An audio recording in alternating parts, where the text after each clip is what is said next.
Hello and welcome, dear travelers, back to today's bedtime journey through history. Before we step together into the long night of stadiums, flags, roaring crowds, and the moments that made the entire world hold its breath, let me ask you one simple question. Are you a fan of football? Have you ever stayed up late just to wait for a match to begin? Have you ever felt your heart race as your favorite national team stepped into a penalty shootout? Have you ever been so happy after a victory that you could not sleep? Or sat in silence for a long time after a defeat you could never forget? And right now, from which country are you listening to this story? What time is it where you are?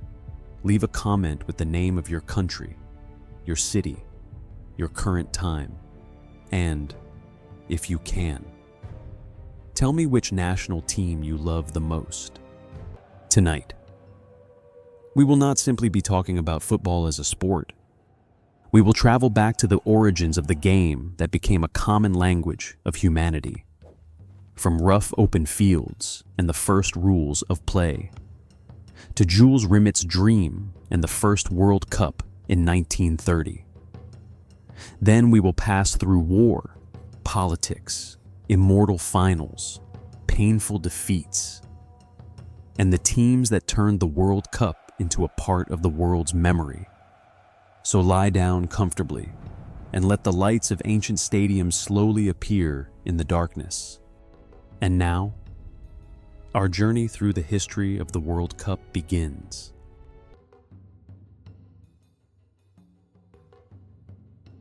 Before there were stadiums glowing beneath the night, before tens of thousands of people rose to their feet and roared as one, before jerseys were worn as a part of national pride, football was something very simple. A ball, an open patch of ground, and human beings who wanted to chase after it. From very early in history, people were drawn to games played with a ball in many parts of the world, from Asia and Europe to the ancient Americas. Different communities created games that used the feet, the hands, the body, or even sticks to move a ball towards some kind of goal. Those games were not modern football, and they could not be considered the World Cup or the sport we know today. But they reveal something deeper. For a very long time, human beings have felt the need to turn movement into play, to transform competition into a shared joy, and to make a small object rolling across the ground the center of an entire crowd.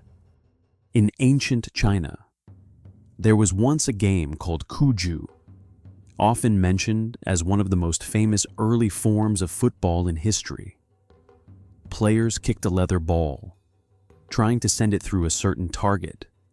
In ancient Greece and Rome, there were also collective ball games, sometimes powerful, sometimes chaotic, sometimes resembling a collision between sport and military training.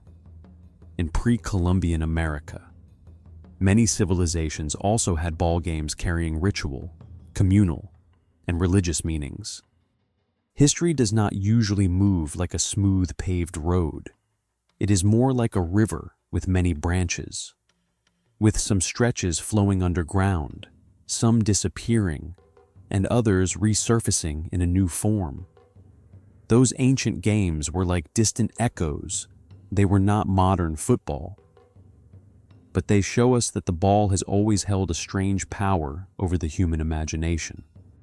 As time passed, folk ball games appeared in many villages across Europe.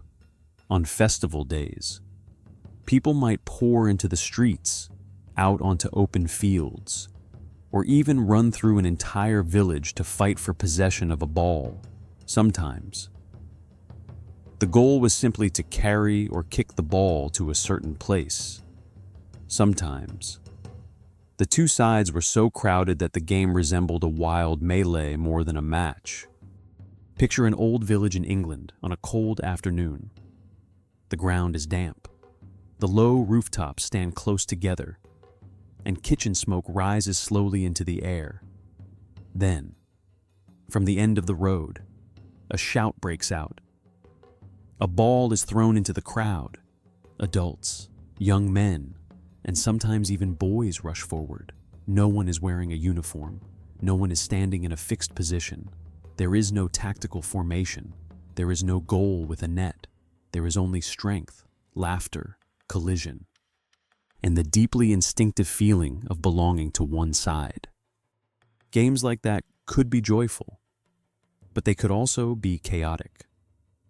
Local authorities and ruling powers often looked upon them with suspicion because the crowds were too large, too noisy, and too difficult to control.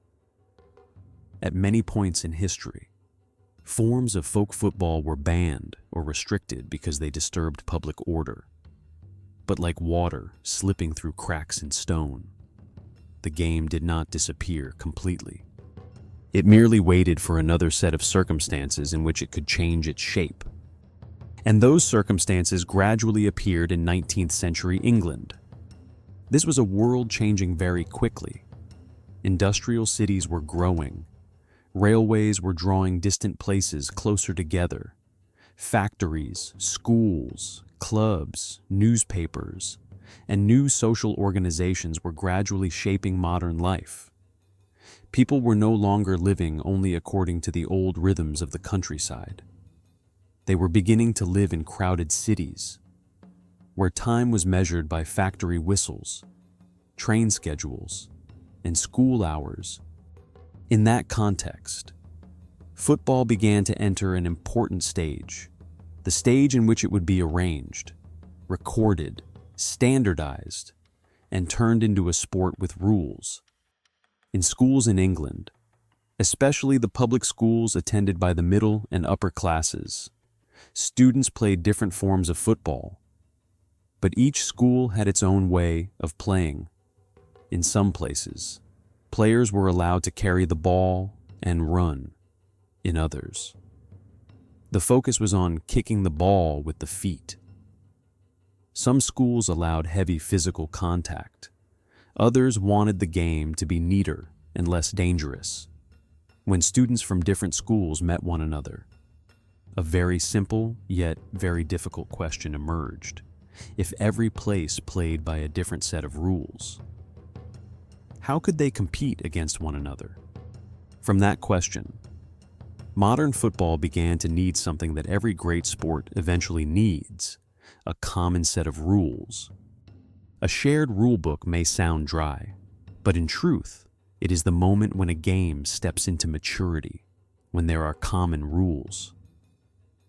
A match no longer depends entirely on the habits of one village, one school, or one group of people. It can be carried somewhere else. It can be repeated. It can be taught to newcomers. It can be organized between teams that have never met before. And more importantly, it can create the trust that everyone is playing the same game. During the middle years of the 19th century, many efforts to standardize football rules began to appear.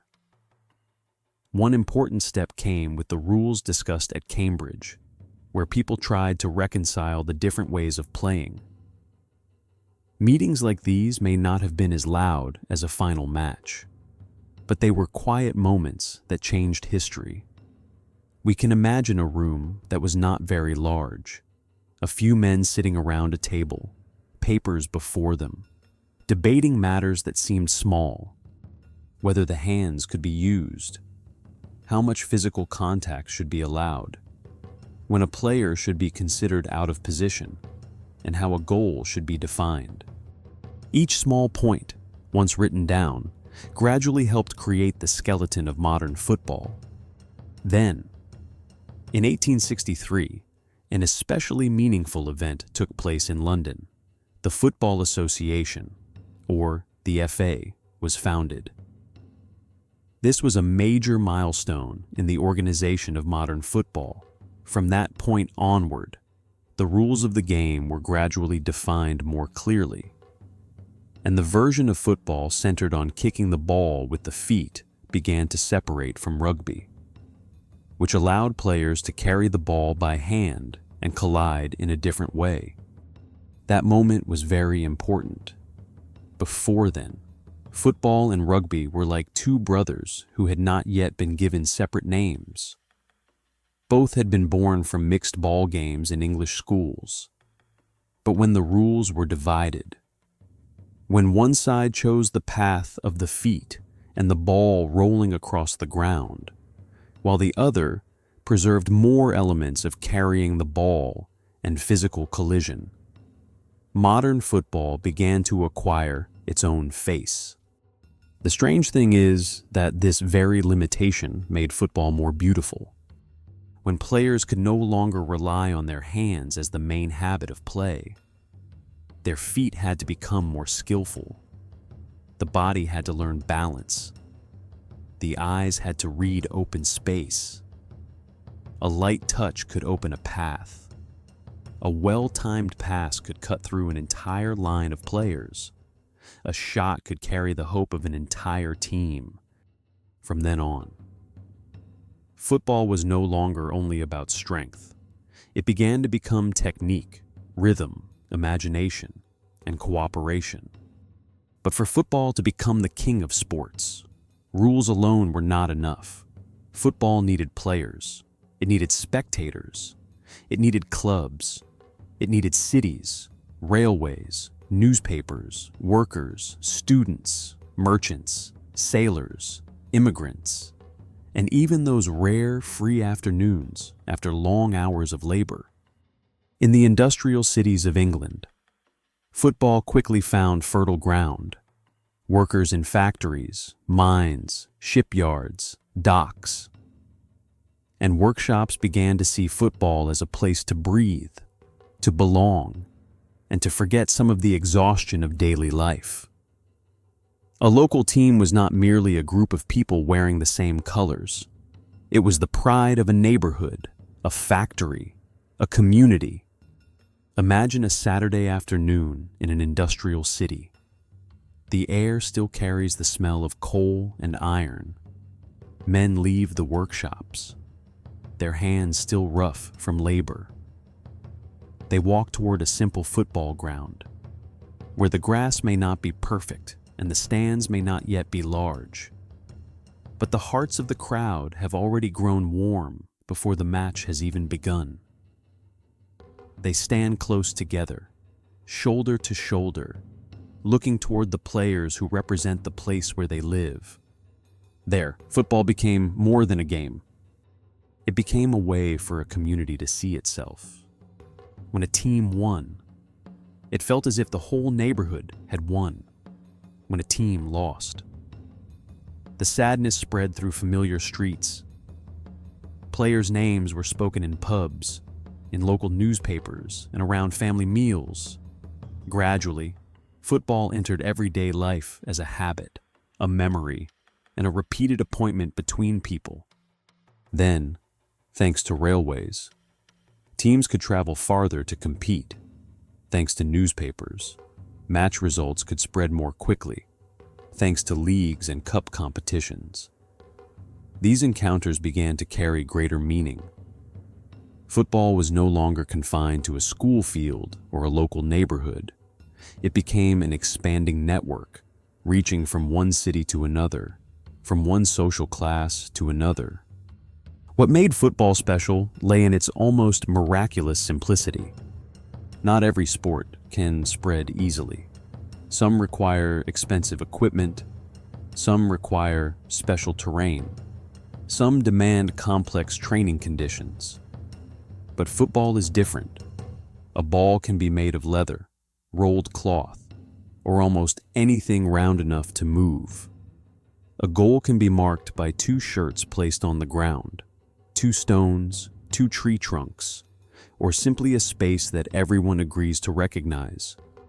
Because of that, football could enter schoolyards, beaches, alleyways, fields, slums, red dirt grounds, grasslands, ports, and poor neighborhoods. It did not ask whether a player was rich. It did not demand a common language. A child who had never read the laws of football could still understand the joy of kicking a ball past a friend. A stranger in a distant country could join a match simply by running, passing, laughing, and chasing after the ball. At this point, football began to possess something very few games ever acquire: the ability to cross borders without translation. From England, football followed sailors, merchants, railway engineers, workers, students, and immigrants to many different lands. In seaports, where ships from many nations came ashore, football appeared as a game for hours of rest. In South America, continental Europe, and many other places, this game was quickly received, transformed, and loved in distinctive ways. As football traveled, it was no longer merely a product of England. It began to take on the colors of every land it touched. In one place, people played with strength and discipline. In another, football became soft, rhythmic, almost like a dance. In some places, a football club became the pride of the working class.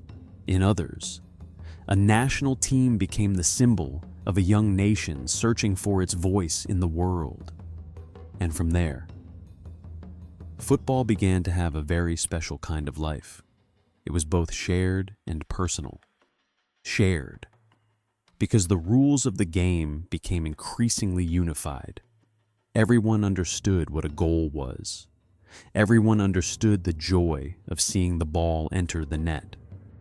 But personal, because each community poured its own story into football. A team from a port city would carry the memory of the sea. A team from a mining region would carry the endurance of workers beneath the earth. A national team would carry the flag, the history, the songs, and the hopes of millions of people. By the end of the 19th century and the beginning of the 20th, football was no longer a scattered pastime. It had become a social phenomenon growing larger day by day. More clubs were founded. Associations were formed. The first international matches appeared. Stadiums gradually gained larger stands. Newspapers wrote more and more about players, victories, defeats, and the controversies surrounding matches. But before global tournaments could exist, before football could become a stage where nations looked at one another through the colors of their national teams, it had to pass through a very long journey in order to learn how to become itself. From chaotic folk games, football learned the joy of the crowd. From English schools, football learned the discipline of rules. From industrial cities, football learned the love of community. From ports and railways, football learned how to travel far. And from millions of ordinary people, football received the most important thing of all, a place in the heart. Perhaps that is why football is called the king of sports. Not because it is the most luxurious, not because it is the most complicated, nor because it belongs only to the strongest or the richest. Football became the king of sports because it can sit beside anyone, a child in a narrow alley, a worker after a long day, a soldier far from home, a family staying up late in front of a screen, a city waiting for the opening whistle. Everyone can understand that feeling, the feeling of the ball rolling away, and for a few brief seconds, everything around it seems to slow down. The feeling of a pass opening up space, the feeling of a shot flying toward goal, the feeling of the whole body holding its breath before knowing what will happen next. And from those simple feelings, football traveled a long way, from rough patches of ground to great stadiums, from folk games to the shared sport of the world, from the cheers of a small group of people to the heartbeat of billions. At the end of this first chapter, We have not yet stepped into the World Cup. We are only standing before its door. Behind that door lies a much larger story, where football would no longer belong only to clubs, cities, or local communities, but would begin to become the dream of nations. One day, people would ask if football could connect villages, cities, and continents. Could there also be a common stage for the whole world? But that question will be saved for the next stage of our journey.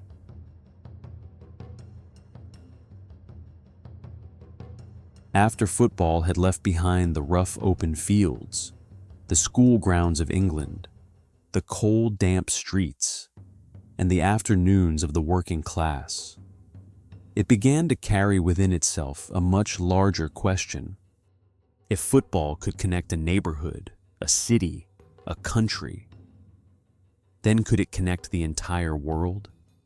That question did not appear immediately in the roar of the stands.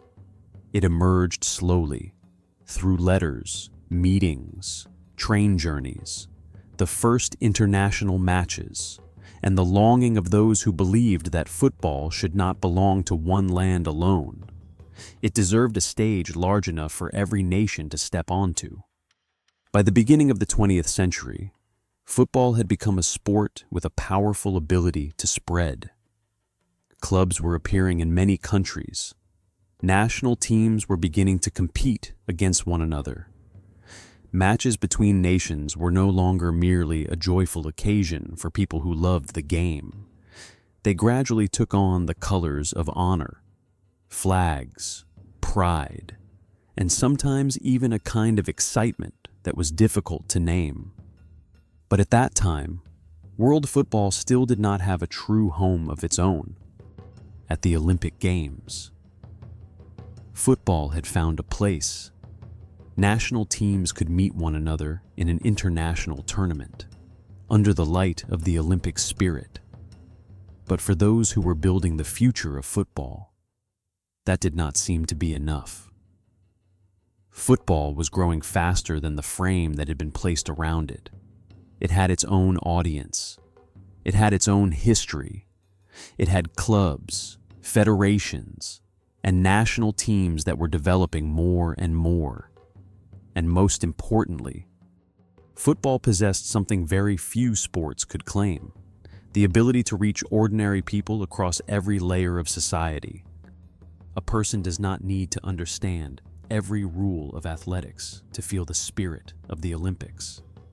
But with football, all it takes is seeing the ball roll, seeing a player run toward the goal, seeing a crowd rise before a shot, and people can almost immediately understand what is happening.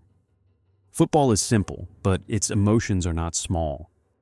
And within that current, one name gradually became tied to the dream of a global football tournament: Jules Rimet. Jules Rimet was not a famous player on the field. He was not remembered for goals or dazzling dribbles. He was remembered for a dream that seemed extraordinarily bold in his time: to create a world championship dedicated solely to football. A place where national teams could meet not as temporary guests within a larger event, but as the main characters in football's own story. Try to imagine Jules Rimet in the early years of the 20th century. Europe was changing. The world had just passed through great upheavals. Nations still carried many wounds and suspicions in that context. Speaking of a global tournament was not easy. Geographic distance was still vast. Travel between continents was complicated. Costs were high. Time was long. Each football federation had its own concerns, and no one could know for certain whether such a tournament would succeed. But sometimes, the greatest things in history do not begin with certainty. They begin with belief. The belief that a ball could do what many words could not. The belief that nations could meet in competition without necessarily meeting one another in hatred. The belief that on a football field, at least for 90 minutes, the world could learn to look at itself through a shared set of rules. That was the quiet beauty in Jules Rimet's dream. Of course, for that dream to take shape, inspiration alone was not enough. It needed organization. It needed persuasion. It needed the agreement of federations. It needed a host nation. It needed teams willing to cross oceans, overcome distance, and push past the hesitation of the age. FIFA, the International Football Organization founded in 1904, was still modest in its early years compared with the enormous image it would later have. It was not yet the global machine that people would know in the 21st century, in those early days. FIFA was like a room trying to widen its doors, inviting different football cultures to step inside together, to agree on how to compete, and to imagine the future. And then, after many years of football appearing within the Olympic framework, the idea of an independent World Football Championship gradually became clearer. FIFA wanted football to have its own cup, its own journey, its own memory. In 1928, the decision to organize a World Football Championship was approved. It was a moment that, from a distance, looked like a door beginning to open. Beyond that door lay something no one truly understood yet. How many teams would take part? Would spectators care? Would the European countries be willing to travel so far? Could a global tournament survive in a world still divided by so many distances?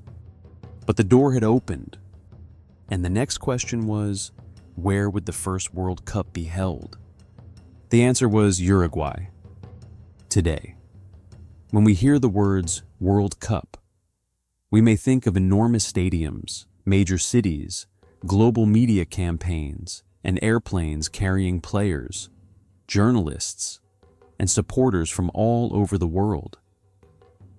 But 1930 was different. Choosing Uruguay at that time carried many special meanings. Uruguay was a small country in South America, but its football was not small at all. The Uruguayan national team had won Olympic gold in football in 1924 and 1928. For the people of Uruguay, football was not merely a newly imported sport.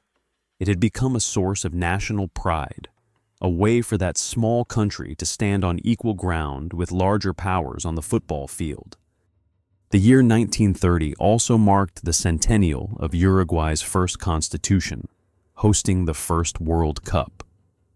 Therefore, was not only a sporting event, it was also a national celebration, an invitation for the world to look toward Montevideo, toward a small but confident country where people believed that the ball could place them at the center of the world map. Picture Montevideo at that time. It was not a city covered with LED screens, electronic billboards, and streams of modern traffic. It was a port city on the edge of the Atlantic Ocean, where sea winds passed through the streets, where ships arrived after long journeys, where voices in many languages blended together in cafes, harbors, and public squares. From Europe. The journey to Uruguay was not simple. National teams could not simply board an airplane and arrive a few hours later. Many players had to travel by ship, crossing the Atlantic Ocean over many days. One can imagine them standing on the deck, looking out over the endless water, their homeland slowly fading behind them, while ahead lay a tournament that no one yet knew would enter history. They were not arriving at a World Cup like the one we know today. They were arriving at a great experiment.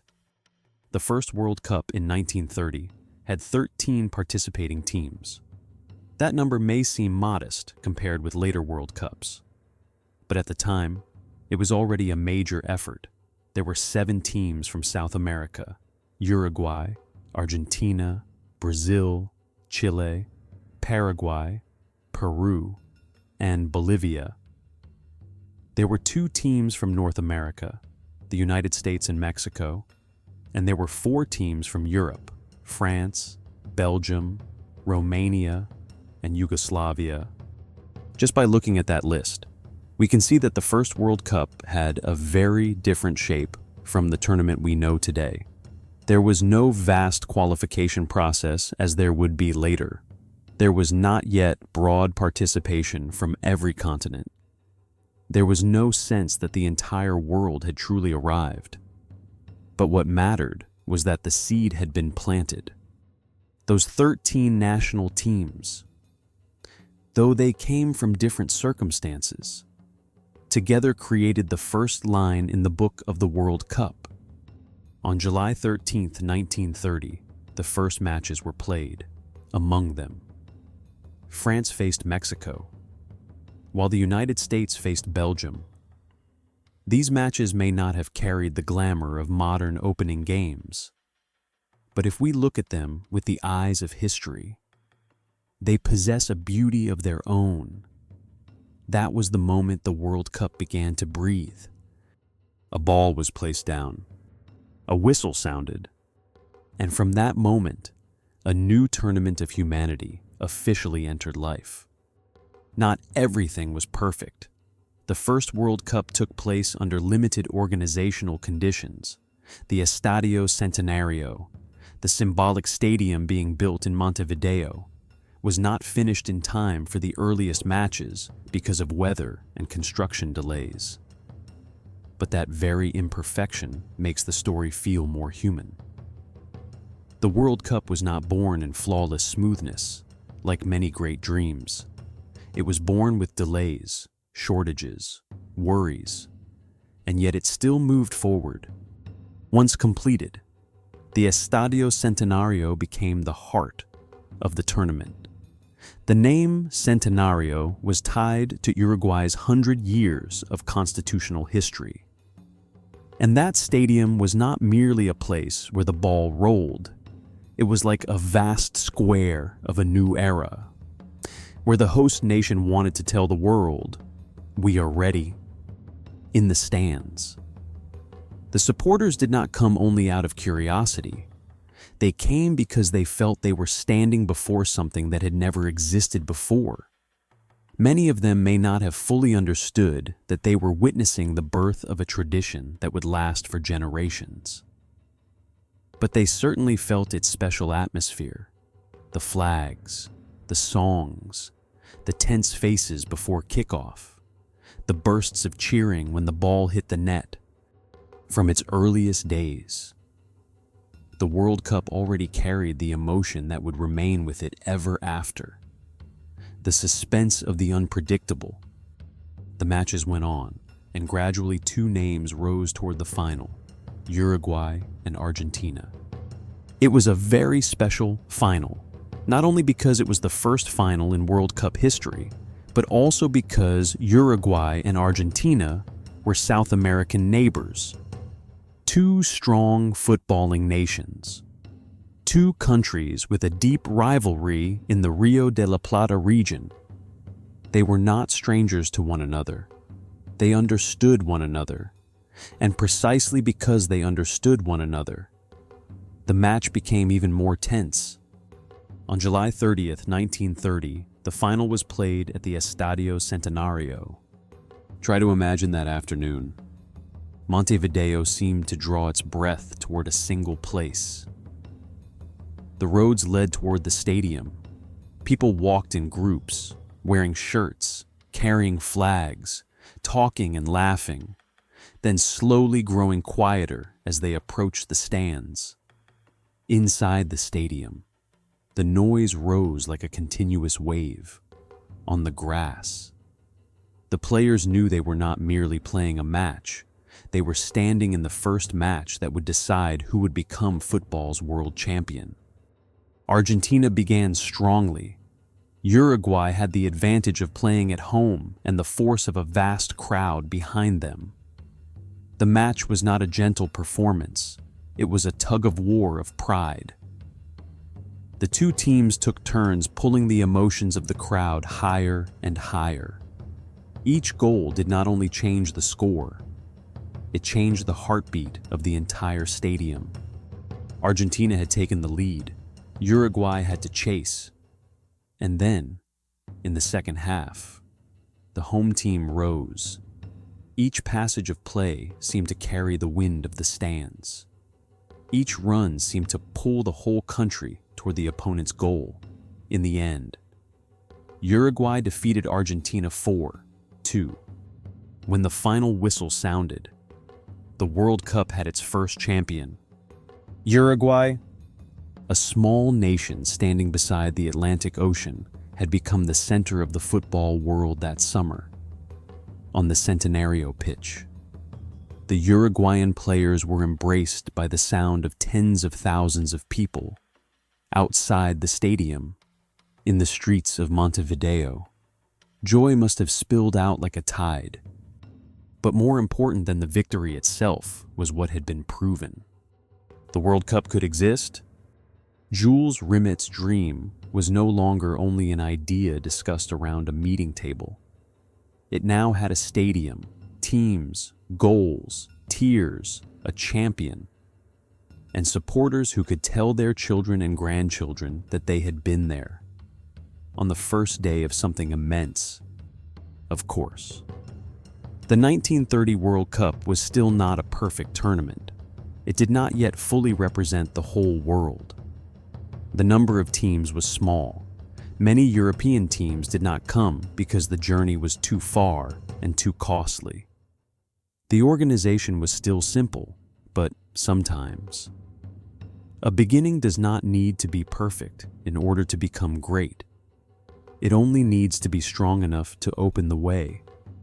And the 1930 World Cup did exactly that.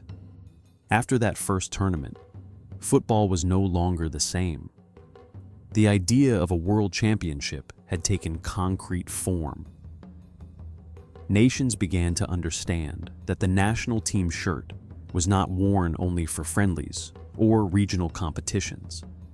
It could be worn on a stage where the whole world turned its eyes.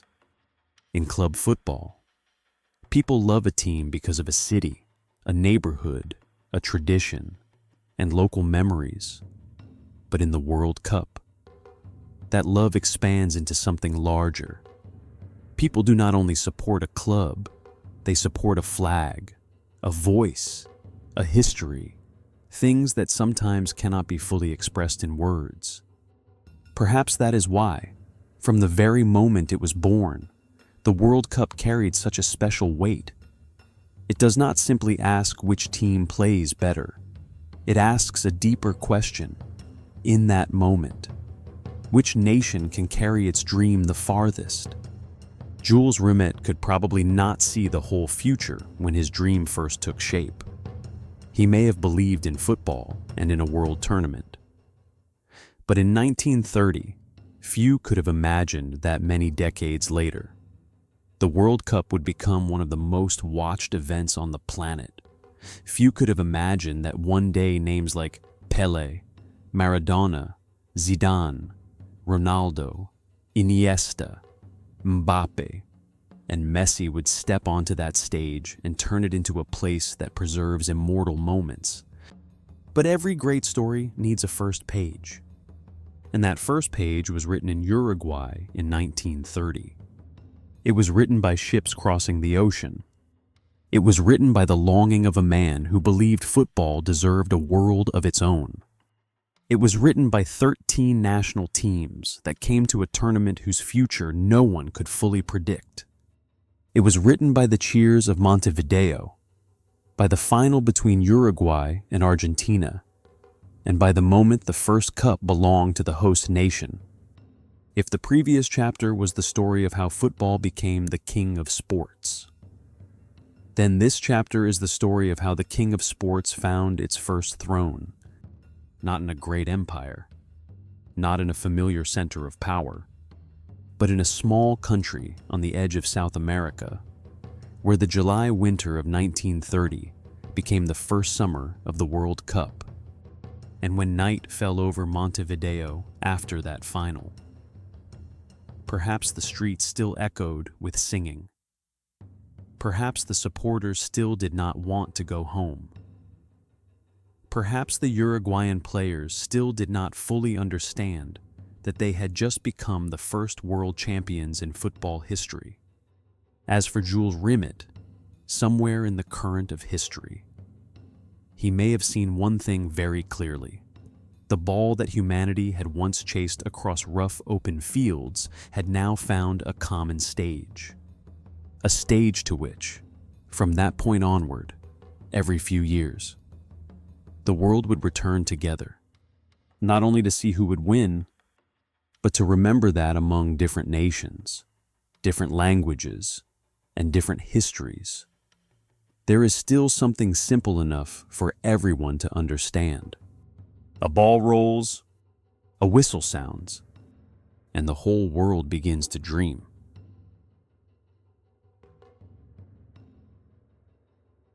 After the first World Cup in Uruguay in 1930, Jules Rimet's dream was no longer merely an idea on paper.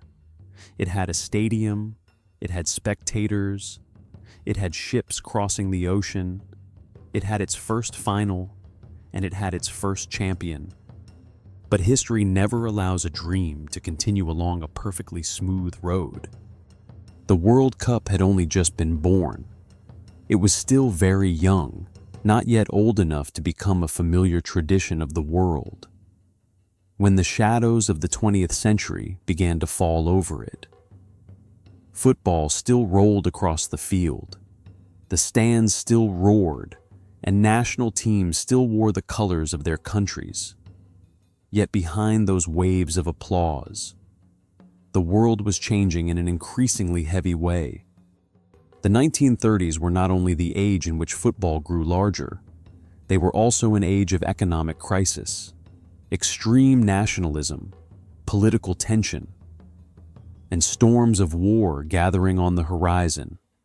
In the previous chapter, we saw the World Cup as a beautiful dream, nations meeting on a shared field, competing under common rules, pursuing the same cup. But in this chapter, we will see another side of the World Cup, a side that is more serious, darker, and also deeply real, because the World Cup has never existed outside history. It has always moved within history. It has passed through cities, political regimes, flags, parades, national ambitions, and even the fears of an age. After Uruguay, 1930, the next World Cup was held in Italy in 1934. If the first World Cup felt like a bold experiment in South America, the 1934 World Cup carried a very different atmosphere this time. The tournament took place in Europe, on a continent boiling with political upheaval. Italy at that time was under the rule of Benito Mussolini, and in that context, football was no longer just football. It became a stage that could be used to display national image, organizational power, collective spirit, and political pride. We need to tell this carefully. Not every player who stepped onto the field was a political instrument. Not every goal was the declaration of a regime. The people on the pitch were still footballers, with sweat, tension, skill, fear of defeat, and the desire to win like any other athlete. But it also cannot be denied that the 1934 World Cup took place in a very particular political context. When an international tournament is held in a country that wants to project strength before the world, every flag, every opening ceremony, every stand, and every victory can carry an additional layer of meaning beyond sport. Imagine an afternoon in Italy that year. The streets leading to the stadium are crowded with people. On the walls are symbols, slogans, and signs of the age. Inside the stadium, the spectators rise when the home team appears. Flags fly high, chants rise in waves, and in the middle of that scene, the ball is placed upon the grass.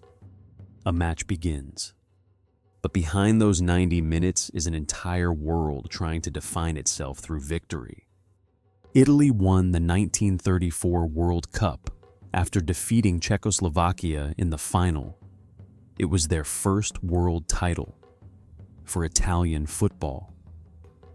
This was an important milestone for the history of the World Cup. It was a sign that the tournament was growing very quickly, but also that it was being pulled into the more complicated currents of its time. At this point, the World Cup was no longer only a place where national teams played football. It began to become a place where nations looked at one another, compared themselves with one another, took pride in themselves, and sometimes used sporting victory as part of a political story.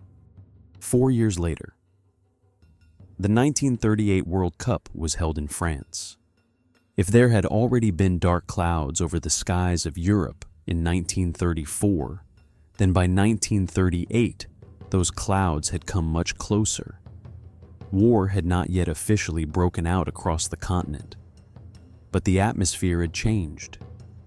People could feel the tension in news reports, in diplomatic meetings, in military parades, in the worries of families, and in the eyes of a generation standing before something immense. For that reason, the 1938 World Cup carried a sorrowful beauty. Football still took place. Players still ran across the pitch. Spectators still came to watch. But when we look back with the eyes of those who know what history would soon bring, we understand that this was the last World Cup before the world fell into the most devastating war of the 20th century. Some teams were absent.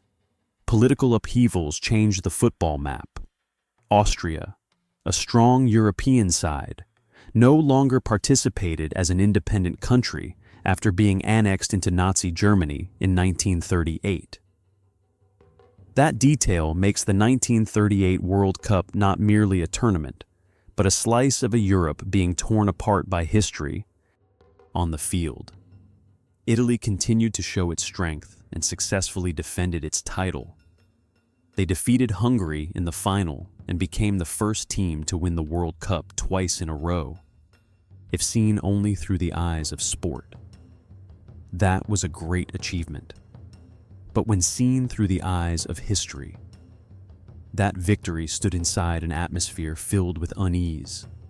Just 1 year later, in 1939, the Second World War broke out. Stadiums would no longer be the most crowded places. Roars of celebration would be replaced by air raid sirens. Trains carrying players and supporters would give way to troops, refugees, wounded men, and journeys no one wished to take. The World Cup, a tournament that had only just passed through its first 3 editions, was suddenly halted by history. The World Cups that were expected to follow could not take place. There was no World Cup in 1942. There was no World Cup in 1946. The ball of the World Championship seemed to vanish from the grass for more than a decade. Try to imagine that emptiness. After 1938, if you had been a football lover at that time, you might have waited 4 years for the next World Cup. But those 4 years did not bring the world to a sporting festival. They brought the world into war. Players who had once run across the pitch could now be drawn into armies.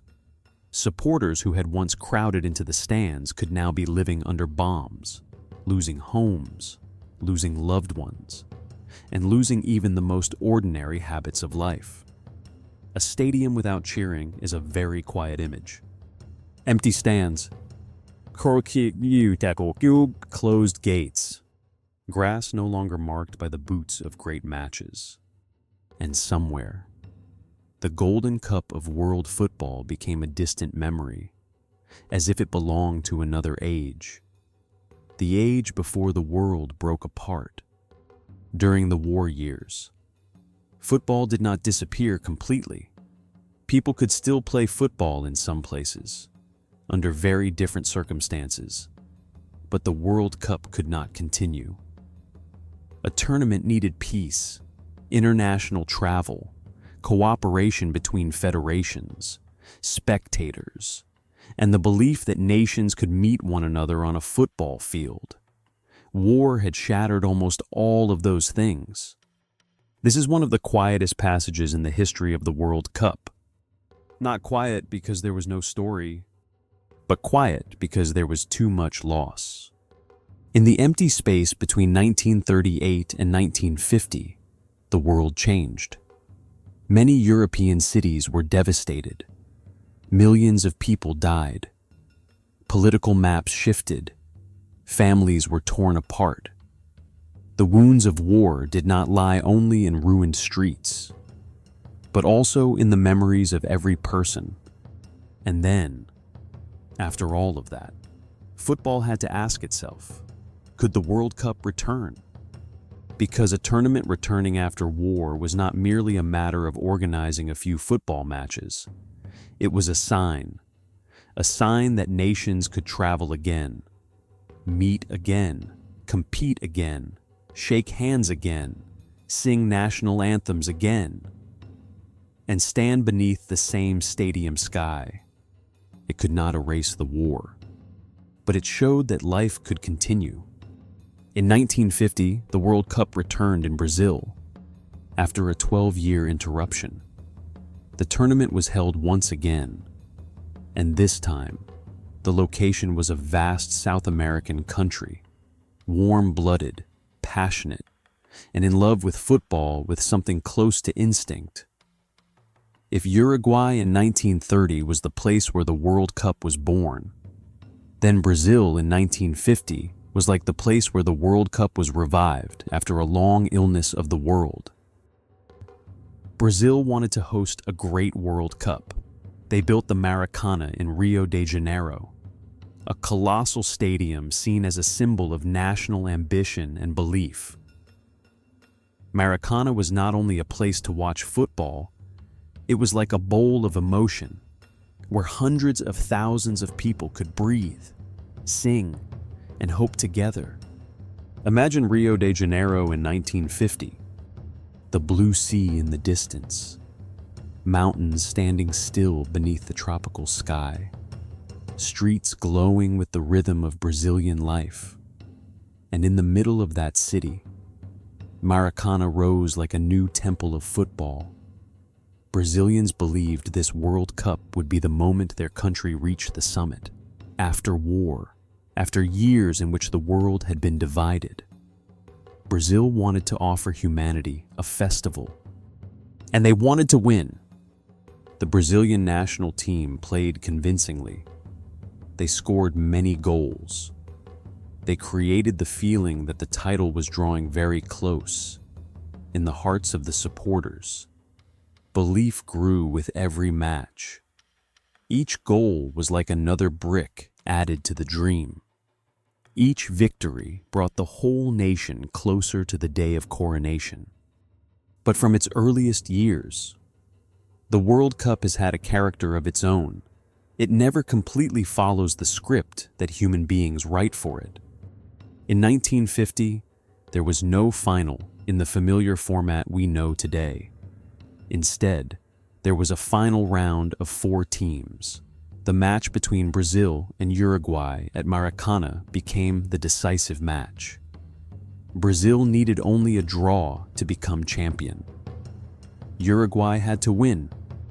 Before the match, almost all of Brazil believed that the historic day had arrived. Newspapers prepared words of praise. Supporters prepared to celebrate. The city seemed to have already placed one hand on the cup. That atmosphere was both beautiful and dangerous, because sometimes expectations that grow too large can become a shadow pressing down upon the very people who must carry them. On July 16, 1950, Maracana was packed with people. Let us slow down at this moment. Imagine the noise before the match. It was not like a single sound, but like a moving sea of people. Brazilian flags flew in the stands. Faces were tense, radiant, and filled with anticipation. Some had already imagined the cup being lifted. Some believed they would tell their children and grandchildren about this day. Some simply stood there, among the immense crowd, feeling themselves part of something larger than their own lives. Then the match began. Brazil attacked. Uruguay resisted. Every move by the home team made the stands tremble. Each time Uruguay cleared the ball away, the Brazilian crowd waited for the next wave. In the second half, Brazil scored first. Maracana exploded. Perhaps in that moment, many people thought it is over. The cup belonged to Brazil. But football never ends just because people begin to believe it has already ended. Uruguay did not collapse. They continued to play. They did not merely endure, little by little. They found their breath again. Then Juan Alberto Schiaffino scored the equalizer for Uruguay. The score was 1-1 for Brazil. A draw was still enough to become champion, but something in the atmosphere had changed. The cheering no longer sounded as certain as before. The heartbeats in the stands began to slow, then grow heavier. Victory, which had seemed almost inevitable, had become something that needed to be protected.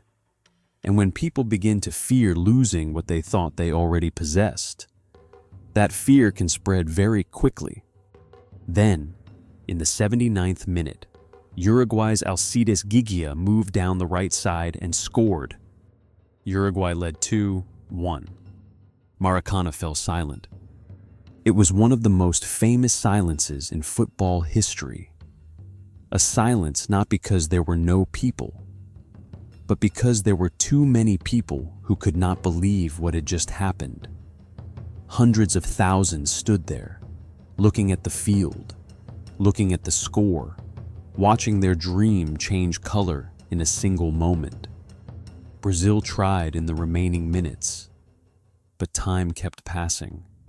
Every second seemed to stretch longer. Every failed move felt like another scratch across the hearts of the spectators. And then the final whistle sounded. Uruguay won 2-1. Uruguay became the 1950 World Cup champion. And Brazil, the nation that had seemed ready for coronation, fell into a sorrow so deep that people gave it a name, Maracanazo. The word Maracanazo does not simply refer to a defeat. It refers to a shock, a collective wound, a moment an entire nation remembers forever, not because they won, but because they had come so close to victory and then lost it before their own eyes.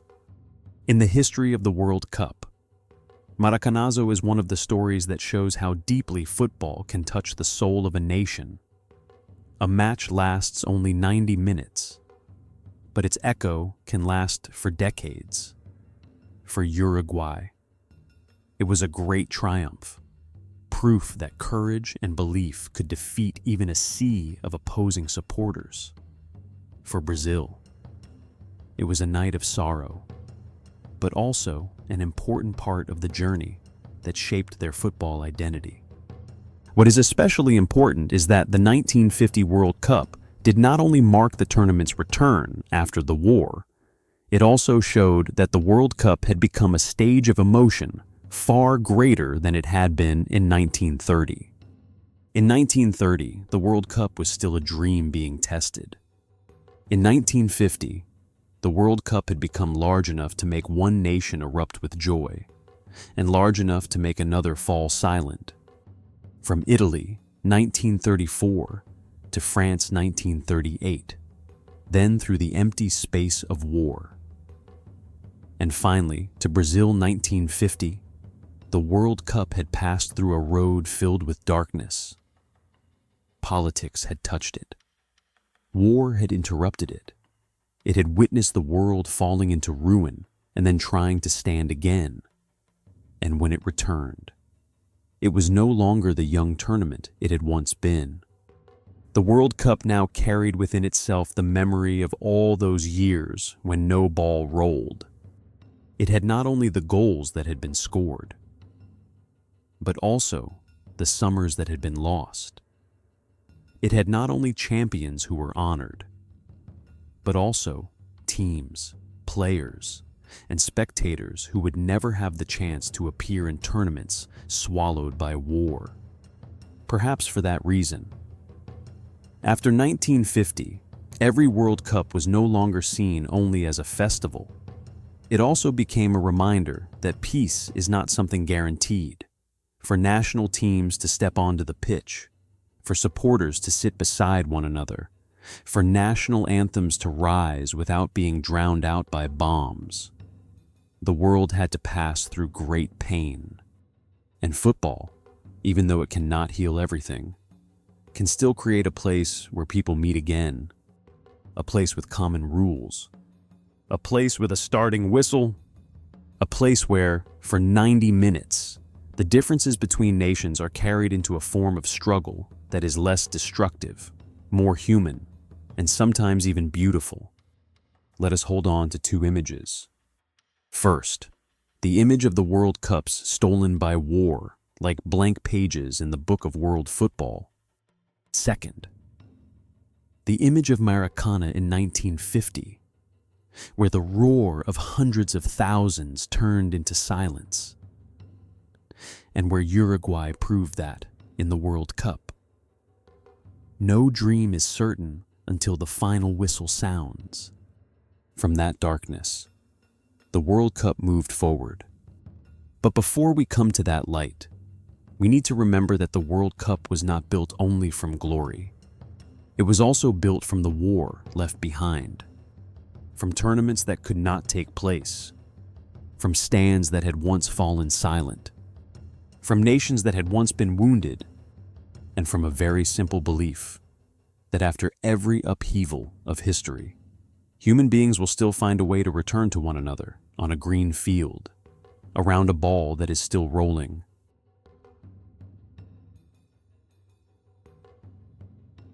Brazil did not leave Maracana the way an ordinary team leaves an ordinary defeat. They had lost a match that almost the entire nation believed they would win, lost before hundreds of thousands of people waiting for the moment of coronation, lost when the cup had seemed so close it could almost be touched. For that reason, Maracanazo was not merely the name of a match or a scoreline. It became a shadow buried deep within the memory of Brazilian football, a pain that was not loud, but enduring, like the echo of a colossal stadium suddenly falling silent. But football has always had something very strange about it. It can wound people so deeply that they feel they will never forget. And yet, years later, it can also give them the chance to rewrite their own memories. After 1950, Brazil did not immediately become the legendary national team the world would later know. They still had to pass through doubt, change, waiting, and seasons that remained incomplete. Meanwhile, the World Cup continued to open a new era, an era in which national teams would no longer be remembered only for winning or losing, but would begin to become symbols of a way of playing football, a national spirit, or a wound in history that would never fully close. In 1954, the World Cup came to Switzerland, a peaceful country in the heart of Europe, where mountains, lakes, and ancient cities seemed to create a landscape very different from the intensity of Maracana 4 years earlier. Yet behind that peaceful appearance, post-war Europe was still in the process of recovering. Many cities had been rebuilt. Many roads were busy again. But the memory of war could not simply vanish after a few years of peace in that context. Football once again became a place where people could breathe a little more easily, hope a little more deeply, and believe that the world could still have contests that did not require bullets. at the 1954 World Cup. The team that made the whole world turn its eyes toward them was Hungary. They were not merely a strong team in the ordinary sense. They were a team that made people feel as though the future was appearing before their eyes. They are often remembered by the name the Mighty Magyars, with figures such as Ferenc Puskás, Sándor Kocsis, Nándor Hidegkuti, and many other outstanding players. Hungary did not play football in the familiar manner of many national teams of that era. They moved fluidly, combined quickly, attacked with sharpness, and often left opponents unsure whom to mark, which position to protect, or which direction of attack to block first. If many teams before them still played according to fairly fixed positions, Hungary made the pitch seem as though it were constantly changing shape. A player could drop deeper to pull an opposing defender out of position. A space could open very quickly after just a few movements, and a pass that seemed simple could suddenly become a goal-scoring opportunity for them. Football was not only strength, speed, or fierce physical contests. It was also intelligence, arrangement, and the ability to feel space before that space truly appeared. If we imagine a Hungary match from that year, we would not see the ball staying too long at one player's feet. It would be moved forward, returned, redirected, and then suddenly sent through the opposing defense like water finding a crack between stones. The Hungarian players did not run only to receive the ball. They also ran to draw opponents with them, to create an invisible door for teammates behind them, watching those passages of play. Spectators could feel that football was becoming more refined, more fluid, but also far more dangerous. In the group stage, Hungary met West Germany and won 8-3, a scoreline so large that many people believed that if the two teams met again, the result would hardly be any different at that time.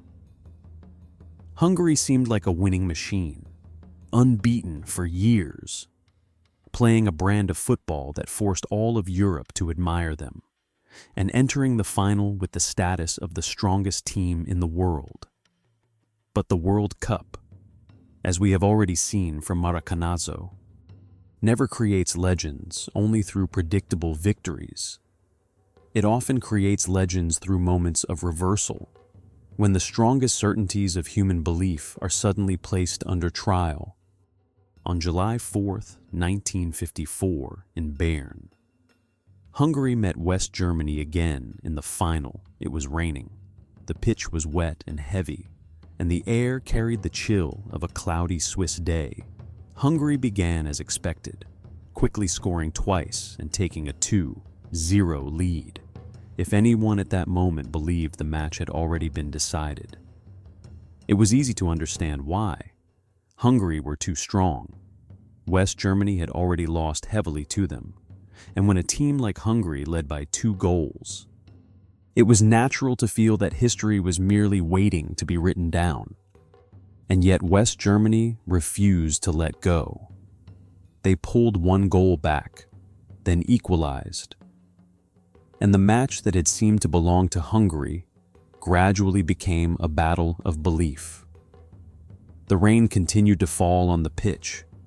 The challenges grew more intense.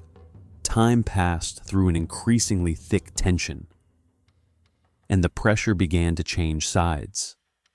The team once considered almost impossible to defeat suddenly had to face the most frightening sensation in football, the feeling that everything was slipping from their hands, even though the match was not yet over. When West Germany scored the 3rd goal to lead 3-2, the final entered the realm of memory that would later be called the Miracle of Bern. The final whistle sounded. Hungary had lost, and West Germany became world champion for West Germany. That victory was not merely a sporting title. In a country still carrying the wounds of war, this championship became a profound spiritual moment, helping many people feel that they could begin to look toward the future, even while the past still weighed heavily behind them. For Hungary, however, that defeat created another kind of legend. A legend without the cup in hand. There are great teams that are not remembered because they became champions. But because they changed football, Hungary, 1954 was such a team. They lost the final match, but the way they played, the way they bewildered opponents, the way they opened new tactical ideas, all of it made them one of the most influential national teams in World Cup history. From that point on, the tournament entered a new layer of meaning. A team could win the title and become a symbol, but a team could also lose and remain immortal. After Switzerland 1954, the story returned to Brazil, where the wound of Maracanazo had still not disappeared. Yet within that pain, Brazilian football was quietly preparing for a transformation. Brazilians did not abandon football after 1950. On the contrary, perhaps that very defeat made them long even more fiercely for the day they would see their national team rise to the top of the world in a way no one could deny. And like many great stories in history, that rebirth did not arrive with a sudden explosion, but through years of quiet accumulation, through the talent of many generations, and through the belief that one day the yellow shirt would no longer be tied to the old sorrow. In 1958, the World Cup was held in Sweden, and it was there that the world truly saw Brazil for the first time as a legend being born. That Brazilian team had many outstanding players, including Didi, Vava, Garrincha, Zagallo, Nilton Santos, and Djalma Santos. But the name that changed the direction of World Cup history forever was a player only 17 years old, Pelé. Today, when people speak of Pelé, they easily think of the title King of Football, of black and white photographs, of 3 World Cup titles, and of the image of a global icon. But in Sweden in 1958, Pelé was still very young. So young that his story felt like a dream carried straight from the football fields of childhood onto the greatest stage in the world. Imagine a 17-year-old player stepping into the World Cup, surrounded by seasoned men, powerful defenders, unfamiliar European stands, and pressures that could weigh heavily even on mature footballers. And yet Pelé played as though his imagination had not yet been touched by fear. He had the softness of a child who had grown up with the ball, but at the same time the sharp goal-scoring instinct of a genius. Each time the ball came near Pelé, people felt the match could suddenly open in another direction, as though a small door had just appeared in a defensive wall that had seemed completely sealed. Brazil began the tournament with certainty and gradually became more radiant with each match. Garrincha, with his extraordinary legs and unpredictable dribbling, made opposing defenders lose balance both in body and in mind. Didi controlled the rhythm like a conductor. Vava was powerful inside the box, and Pelé, the deeper the tournament went, became something that could no longer be hidden. In the semifinal against France, Pelé scored 3 goals, and the image of a 17-year-old player scoring a hat trick in a World Cup semifinal alone was enough to make people remember him. Yet what made Pelé different was not only the number of goals, but the feeling he brought. The feeling that every time he touched the ball, something unexpected, graceful, and beautiful could happen. One of Pelé's famous goals in that final was the moment when he controlled the ball, lifted it over a defender, and then finished. It was not merely a goal, it was a moment that made people feel football could be as light as a dream. When the final whistle sounded, Brazil had won the World Cup for the first time, and perhaps somewhere far away, the ghost of Maracanazo began to retreat. It did not disappear completely, because great wounds do not vanish in a single night. But they can be covered by a new layer of memory. Brazil was no longer only the team that had lost to Uruguay in 1950.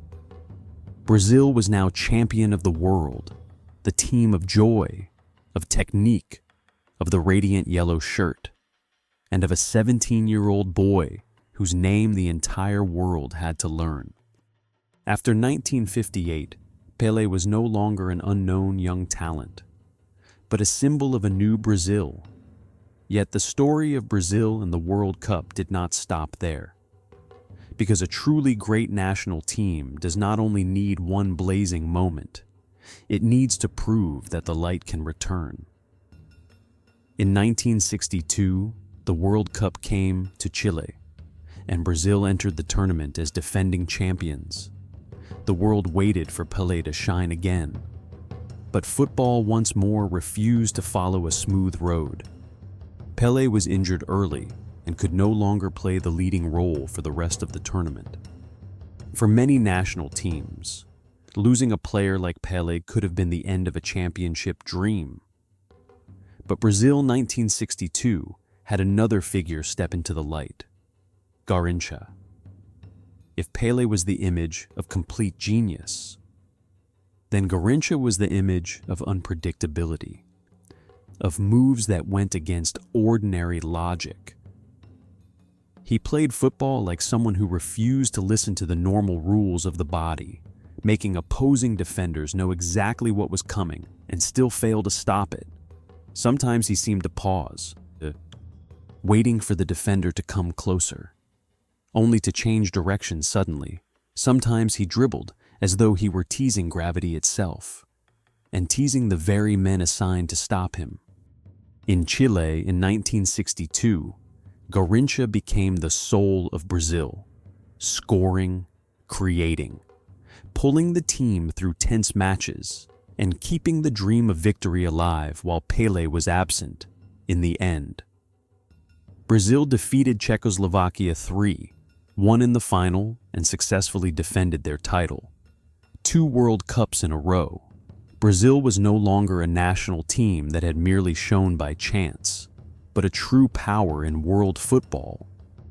They proved that beneath the glory of one genius stood an entire football culture full of life, deep enough to keep winning even when its greatest star could not accompany them to the end of the journey.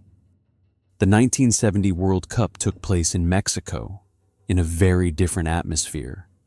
The sunlight, the colors, the altitude, the vibrant stands, and the dazzling feeling of a new stage created a setting that seemed almost born for beautiful football.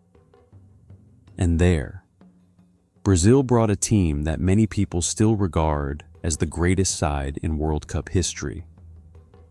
Pelé was no longer the 17-year-old boy of 1958. He had grown older, passed through glory, injury, disappointment, and doubt, and returned in a different form, calmer, deeper, and better able to make the entire team greater. Alongside Pelé stood a brilliant generation of players: Jairzinho, Tostão, Rivellino, Gerson, Clodoaldo, Carlos Alberto, and many others. Brazil 1970 was not only strong, it was beautiful in a rare way. They played with a balance between individual technique and collective combination, between free inspiration and clear structure. Each player was like a different color, but when placed together, they formed a complete painting.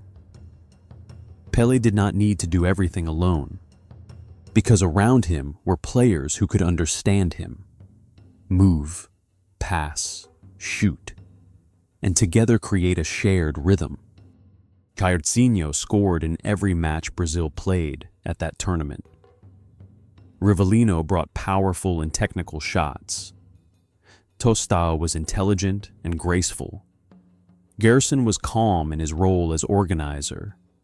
Carlos Alberto was powerful from the defensive line. And Pelé played like someone who understood that greatness is not only about scoring goals, but also about making others shine at exactly the right moment. It was that harmony that made Brazil 1970 feel not like a team built only from brilliant individuals, but like an orchestra with many different instruments, all moving toward one melody. Brazil reached the final against Italy on June 21, 1970, at the Azteca Stadium in Mexico City.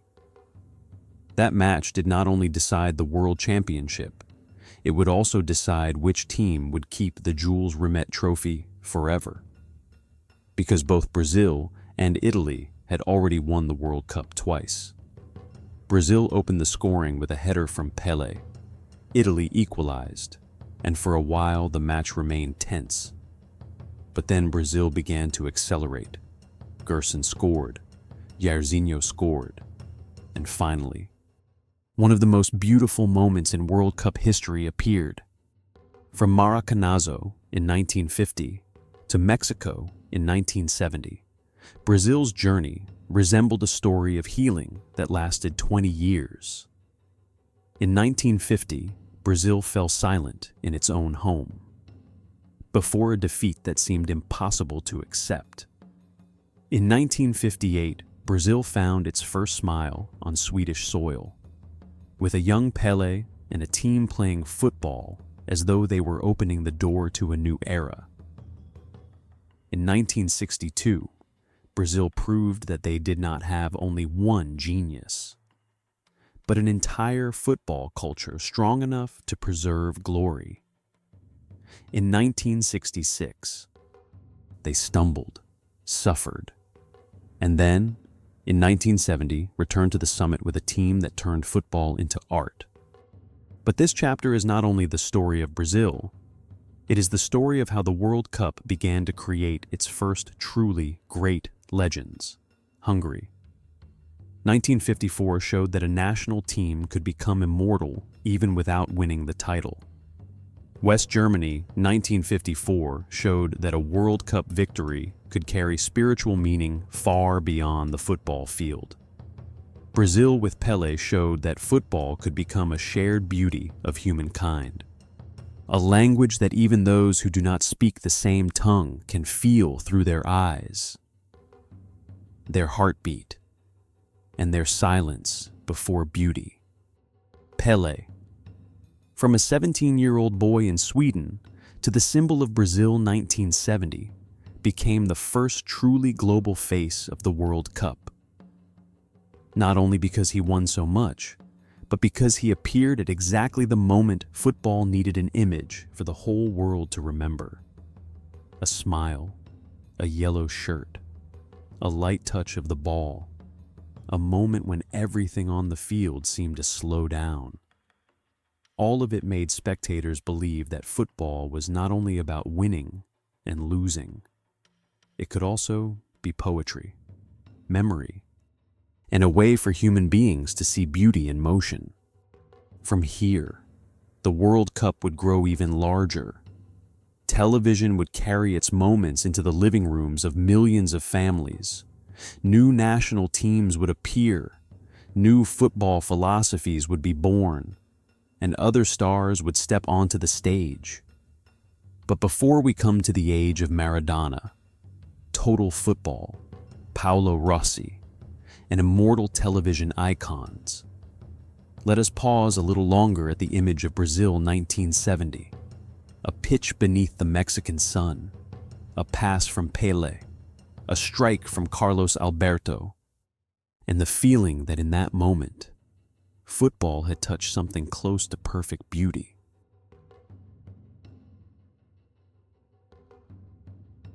After Brazil 1970, the World Cup entered a new era, one in which matches no longer lived only in stories, in newspapers, or in the memories of those fortunate enough to be present in the stands. From this point onward, television began carrying the World Cup into the living rooms of millions of families, turning passes, shots, tears, and embraces after matches into images that could be watched again, retold, and preserved across generations.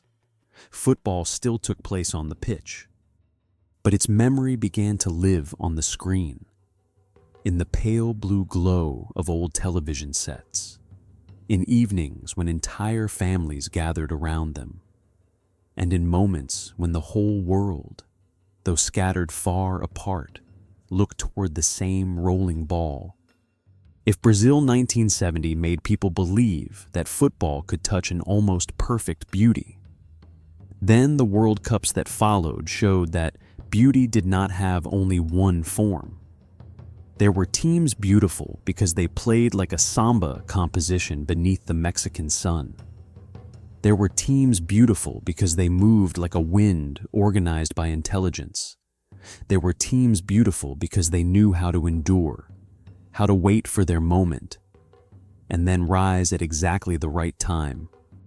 And there were also moments beautiful in a far more complicated way, radiant and controversial at once. Impossible for the viewer to look away from because they contained all the strangeness of human nature. In 1974, the World Cup came to West Germany and on the European fields that summer. A national team appeared with a style of football that made many people feel as though the pitch was no longer fixed in place.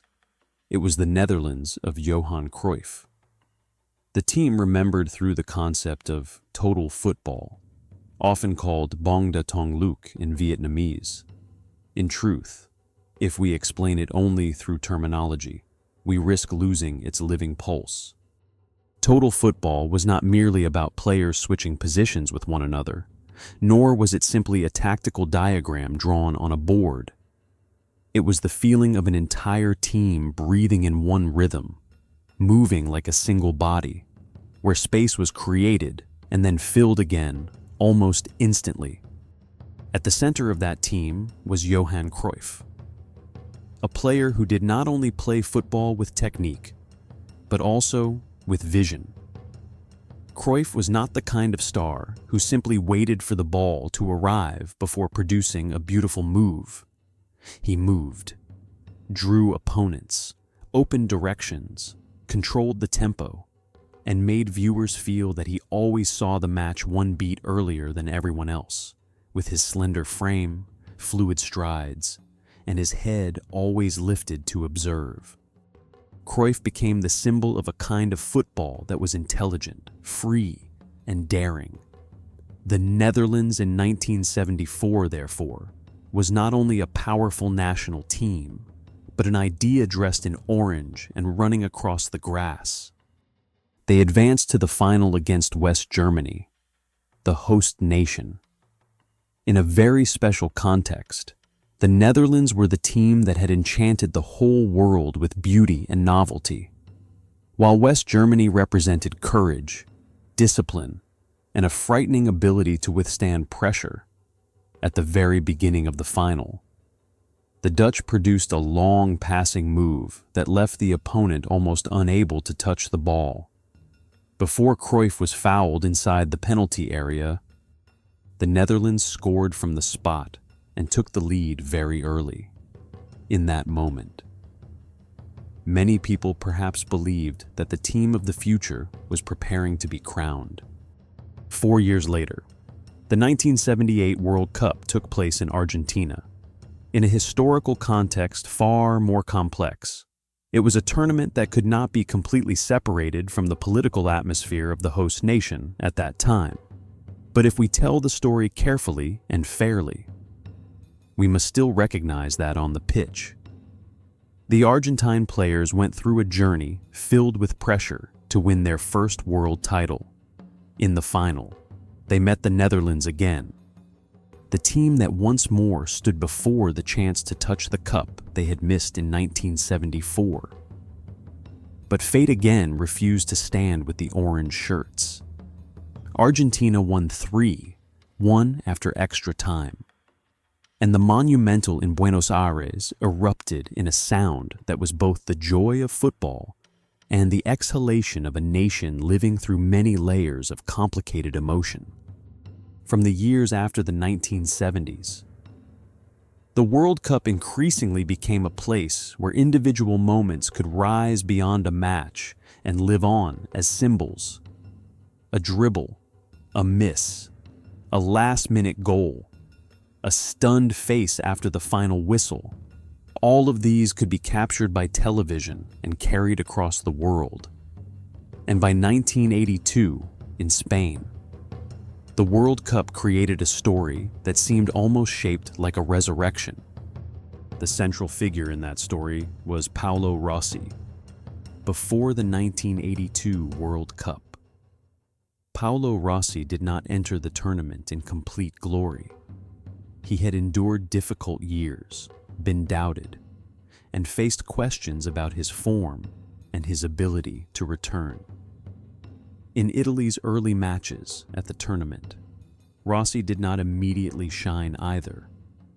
Italy began slowly, drawing all 3 matches in the first group stage and advancing under a cloud of skepticism. They did not look like a team preparing to become world champions. They looked like a collective trying to find its breath again, little by little, in a tournament where one more wrong step could have ended everything very early. In the second group stage, Italy fell into an extremely difficult group with Argentina and Brazil. Argentina were the defending champions. While Brazil 1982 was considered one of the most beautiful teams ever to appear at the World Cup, with names such as Zico, Socrates, Falcao, and Eder. Brazil 1982 did not only have talent, they had beauty, freedom, confidence, and a kind of football that reminded viewers of the legacy of Brazil 1970. Many believed they were born to go deep, perhaps even to become champions. Italy defeated Argentina 2-1, then entered the match against Brazil in a confrontation that would later be remembered as one of the greatest matches in World Cup history. That match felt like a meeting between 2 ways football could exist. Brazil brought beauty, technique, and faith in attack, while Italy brought structure, pragmatism, endurance, and the cold instinct of counterattack. And in the middle of that confrontation, Paolo Rossi suddenly became the man history called upon. Italy defeated Brazil 3-2, and from that moment, their journey seemed to unlock. Rossi went on to score twice in the semifinal against Poland, then scored again in the final as Italy defeated West Germany 3-1 to become world champions. If Brazil 1982 was beauty left unfinished, then Italy 1982 was the story of a late rise that could no longer be stopped. Paolo Rossi ended the tournament as top scorer and became the symbol of a truth that belongs deeply to the World Cup. Not everyone who begins slowly ends in silence, and sometimes a player's entire life can change direction within only a few short matches. Then, just 4 years later, the 1986 World Cup in Mexico brought humanity to one of the greatest stories football had ever told. If the Netherlands 1974 was the symbol of a collective idea, if Italy 1982 was the resurrection story of a hero at the right moment, then Argentina 1986 was the tournament in which one individual seemed to pull the entire world into his orbit. That individual was Diego Armando Maradona. Maradona did not enter the 1986 World Cup as an ordinary player. He was already a major star, a rare talent, someone capable of doing things on a football field that others could only understand after he had already done them. But in Mexico that year, Maradona did not merely play well. He turned the tournament into a part of his own legend, with a body that was not tall, a low center of gravity, quick feet, extraordinary ball control, and a fierce personality. Maradona was like a small storm constantly spinning among defenders larger than himself. Argentina 1986 was not a national team of only one man. They had structure, players who knew how to fight, how to sacrifice, how to protect the team's shape, and how to place Maradona in positions where he could create the difference. But it cannot be denied that the soul of that team lived in the number 10. Every time Maradona received the ball, spectators felt as though a new scene had just begun, a scene whose script could change direction at any moment. The match that tied Maradona's name forever to the World Cup was the quarterfinal between Argentina and England on June 22, 1986. The context of that match carried many layers of emotion because only a few years earlier, Argentina and England had faced each other in the Falklands-Malvinas War, although the players stepped onto the pitch to play football, not to recreate a war.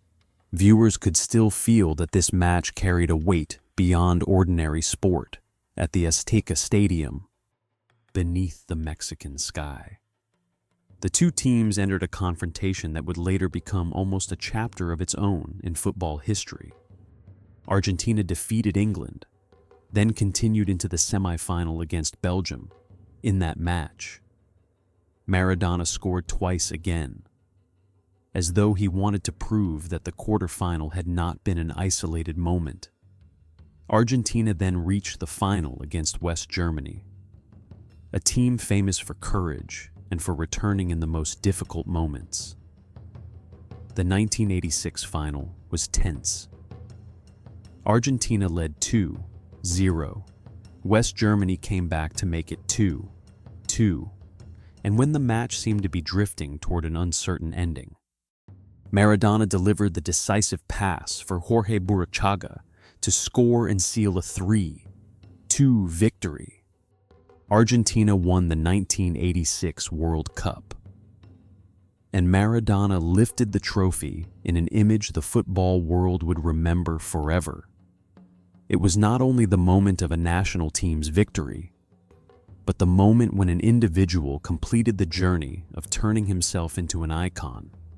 If Pelé represented pure beauty, the smile, and the first globalization of the World Cup, then Maradona represented a different kind of legend, more intense, rougher-edged, filled with more shadows, but also closer to human beings in a very deep way.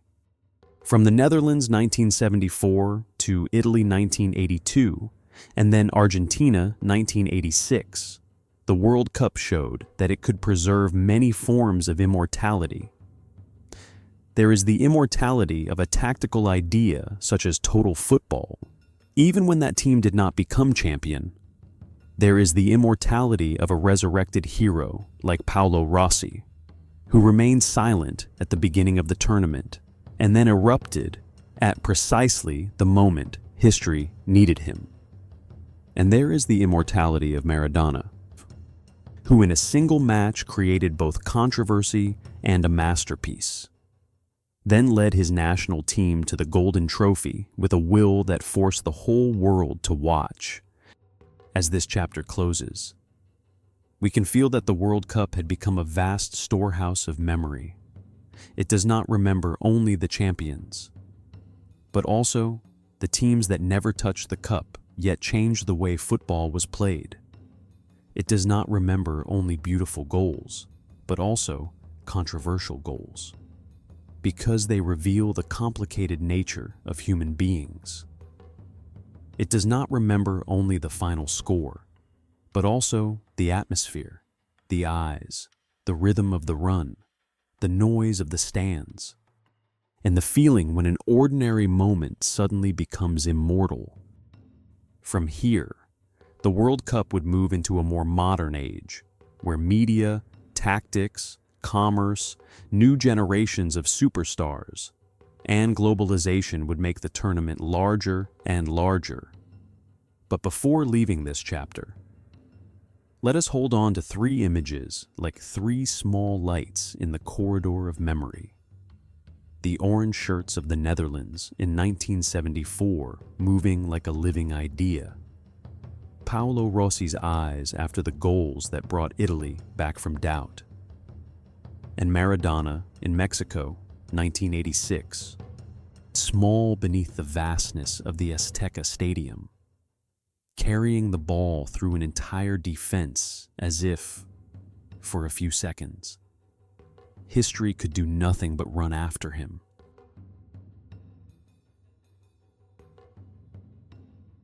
After the era of Maradona in 1986, the World Cup entered a new chapter. A chapter in which football was no longer told only through the matches played on the pitch, but was amplified by satellite television, global newspapers, commerce, advertising, the internet, social media, and symbols that crossed national borders.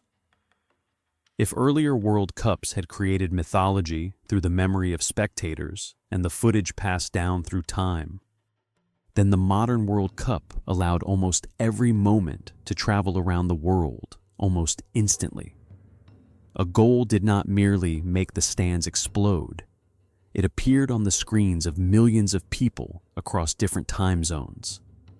A missed shot, a tear, an embrace, a stunned look after the final whistle. All of these could become shared memories of humanity within only a few seconds. By this time, the world of football had become far larger than it was in the days when Jules Rimet dreamed of a global tournament. Jerseys were sold everywhere. Players became international stars.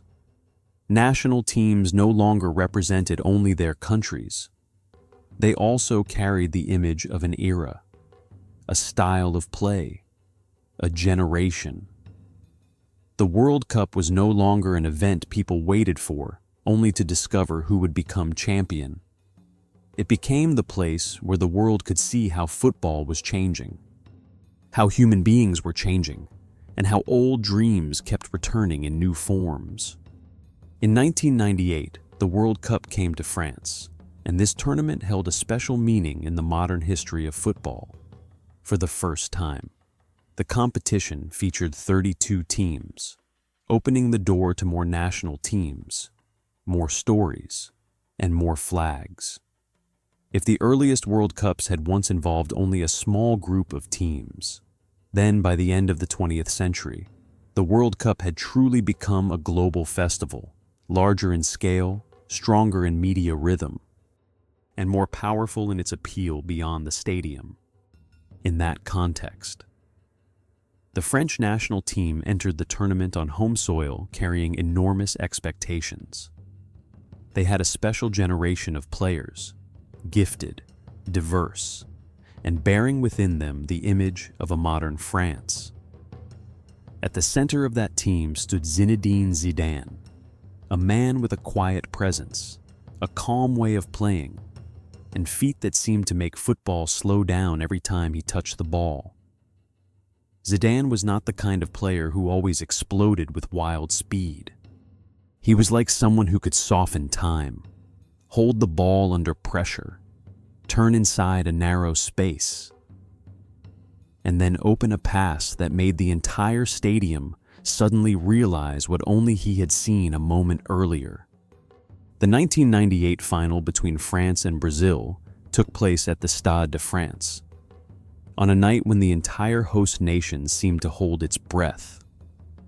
Brazil were the defending champions at the time, with Ronaldo Nazario, who was considered the most frightening striker in the world then. But that night, everything belonged to France. Zidane scored twice with headers from corner situations, and Emmanuel Petit scored the third goal near the end of the match, helping France defeat Brazil 3-0 and win the World Cup for the first time. When the final whistle sounded, Paris and all of France erupted, not only because of a trophy, but because of the feeling that a generation had just carved its name into history. France 1998 became a symbol of the modern World Cup, a place where football did not only speak of tactics and goals, but also touched larger questions of identity, unity, and national image. Zidane, with his calm face and deep eyes, became the face of that night. But the story of the modern World Cup did not end with France's glory, because only 4 years later, a man who had left the 1998 final in pain and uncertainty would return to write one of the most beautiful comebacks in football history. That man was Ronaldo Nazario. The 2002 World Cup was held in South Korea and Japan, the first time the tournament took place in Asia. That alone showed that the World Cup was expanding beyond the familiar centers of Europe and South America. The shining stadiums of Seoul, Tokyo, Yokohama, Busan, Saitama, and many other cities created a new landscape where football blended with the lights of Asian cities, with colorful stands, and with the cheers of cultures welcoming the greatest tournament on the planet. Brazil entered the 2002 World Cup with great expectations. But the story everyone was waiting for most was still Ronaldo's.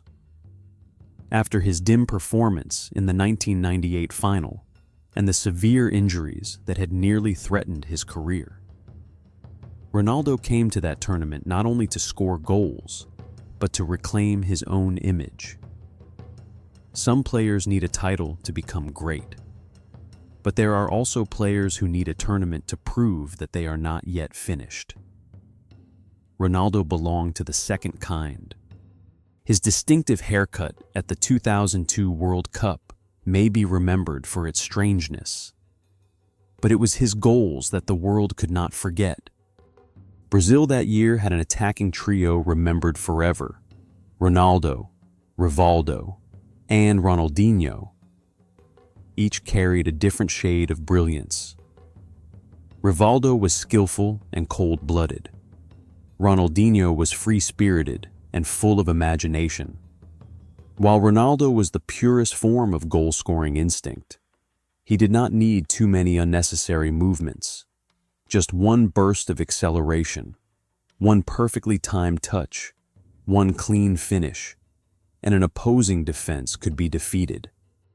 In the final against Germany in Yokohama, Ronaldo scored both goals to give Brazil a 2-0 victory. The moment he smiled after scoring felt like a door opening again after years of pain. Brazil won their 5th World Cup title, while Ronaldo ended the tournament with 8 goals and the Golden Boot. If France 1998 was the story of Zidane and a nation crowned on home soil, then Brazil 2002 was the story of rebirth, where a striker who had almost been swallowed by injury returned at exactly the right time to stand at the top of the world. 4 years later, the 2006 World Cup in Germany brought us into another chapter, quieter, colder, and filled with deeper echoes. This was a World Cup of modern stadiums, tight organization, and the summer atmosphere of Europe. But it was also a tournament in which two great symbols left behind very different images in memory: Italy, a national team with a rich defensive tradition, moved through the tournament with certainty, discipline, and resilience. They were not always dazzling, but the deeper they went, the more they revealed a frightening ability to withstand pressure. The 2006 final between Italy and France is one of the most unforgettable matches of the modern World Cup. Zidane, who had once been the symbol of France's glory in 1998, stepped into the last international final of his career. He opened the scoring with a Panenka-style penalty, sending the ball against the crossbar and down into the net. A moment at once daring and cold, Italy equalized with a header from Marco Materazzi, and the match stretched into extra time in an atmosphere that grew increasingly tense.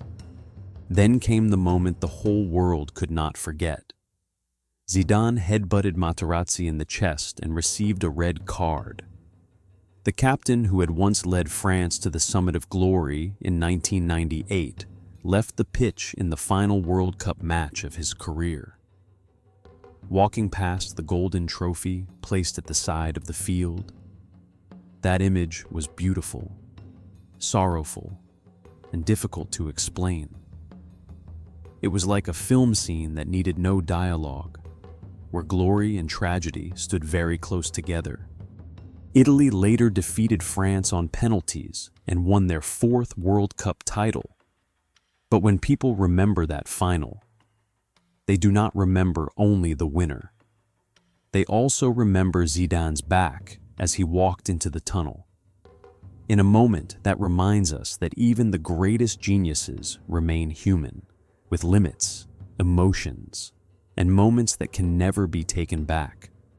By 2010, the World Cup was held in Africa for the first time, in South Africa, and that tournament carried a meaning beyond football.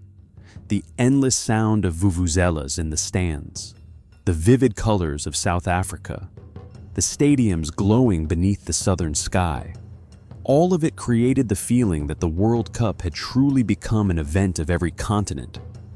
And in that tournament, Spain wrote the story of a team that won through a kind of control so patient it was almost hypnotic. Spain, 2010, was not a team that won with showers of goals. They won by keeping the ball, mastering the rhythm, and pulling opponents into a state of mental exhaustion, where every attempt to chase the ball felt like chasing yet another shadow. Xavi, Iniesta, Sergio Busquets, Xabi Alonso, David Villa, Iker Casillas. And that entire collective created a style of football that looked simple on the surface but was deeply complex within. Short passes were not only a way to keep possession, they were a way to control space, control the breathing of the match, and gradually make opponents lose their patience. The 2010 final between Spain and the Netherlands was tense and rugged, not the soft match one might have dreamed of between two technical football cultures. The Netherlands fought fiercely, Spain patiently kept their rhythm, and the match went into extra time. Then, in the 116th minute, Andres Iniesta received the ball inside the penalty area and fired the decisive shot. The ball went into the net, and Spain touched the first World Cup title in their history. The moment Iniesta removed his shirt in celebration, revealing the message dedicated to his late friend, Danny Jark, made that goal not only a national moment, but also a private whisper beneath the lights of the stadium. Spain, 2010 showed that the modern World Cup did not only honor speed or strength, but also patience, intelligence, and the ability to turn control into destiny. 4 years later, the 2014 World Cup brought the tournament back to Brazil, the country that had once carried the wound of Maracanazo and had also created some of the most beautiful teams in history. But this time, Brazil's story entered another region of pain, Germany. After many years of rebuilding its football system, arrived at the tournament with a balanced, modern, powerful collective, strong both in organization and in squad depth. They did not only have individual talent, but a clear mechanism of operation, where every player understood his position, his task, and his rhythm of movement. The semi-final between Germany and Brazil in Belo Horizonte became one of the most shocking matches in World Cup history. Germany defeated Brazil 7-1, a scoreline almost no one could have imagined before the match began. For Brazil, it was a painful night, Not the same as Maracanazo, but one that created its own wound in the modern age. For Germany, it was the image of a team reaching a level of coldness and efficiency rarely seen. Later, in the final against Argentina, Germany won 1-0 thanks to Mario Götze's goal in extra time. Lionel Messi stood very close to the golden trophy. But once again, the World Cup dream slipped away from his hands. If 2014 was Messi's sorrow, then 2018 was the explosion of a new French generation.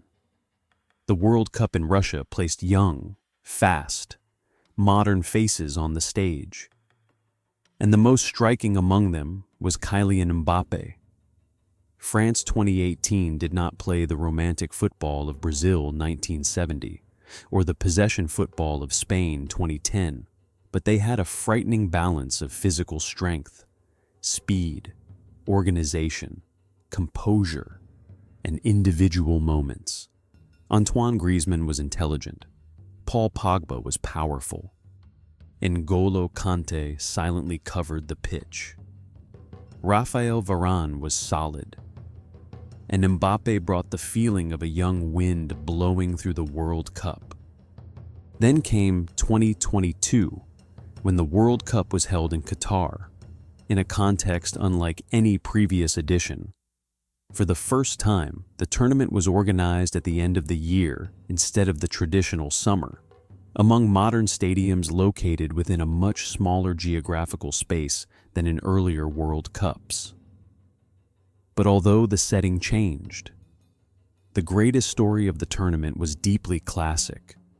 A great man, after many years of pursuing a dream, entered what might have been his final chance to complete what was still missing from his career. Lionel Messi had already had almost everything before the 2022 World Cup. Club trophies, Ballon d'Or, goals, records, moments of genius. But the World Cup remained the great shadow walking beside him. In 2014, he had come very close but lost to Germany in the final many years later. The question still remained: could Messi lift the golden trophy with Argentina? Argentina began the 2022 World Cup with a shock defeat to Saudi Arabia in their opening match. For many teams, a defeat like that could have shaken everything. But for Argentina, it became the starting point of an unbelievable journey. After that loss, the team seemed to understand that they no longer had the right to take another wrong step. Messi scored, created, led. But beside him stood a collective ready to fight until the very end. Emiliano Martinez in goal. Rodrigo de Paul with endless energy. Julian Alvarez young and fierce. Angel Di Maria full of experience. Enzo Fernandez erupting with promise. And an entire national team playing as though they were protecting the dream of a country. The 2022 World Cup final between Argentina and France became one of the greatest finals in history. Argentina led 2-0 through goals from Messi and Di Maria, playing almost perfect football for much of the early part of the match. But France, with Mbappé, did not disappear. In only a few minutes near the end of the second half, Mbappé scored twice, pulling the match back from what had seemed like its ending. Extra time carried the viewers into another whirlpool of emotion. Messi scored to make it 3-2, then Mbappé equalized again at 3 with a penalty, completing a hat trick in the final. It was a match in which time seemed unwilling to stand still. Every time people thought the story had found its ending, another character opened a new chapter.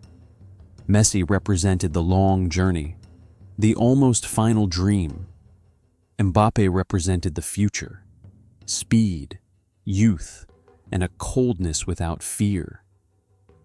Argentina and France were not only fighting for a trophy, It was as if two eras of football were staring directly at each other beneath the lights of Luce. In the end, the match went to a penalty shootout.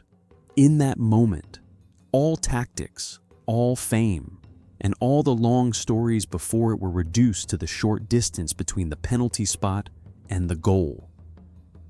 Argentina won the shootout, and Messi finally lifted the golden trophy he had waited for throughout his entire career.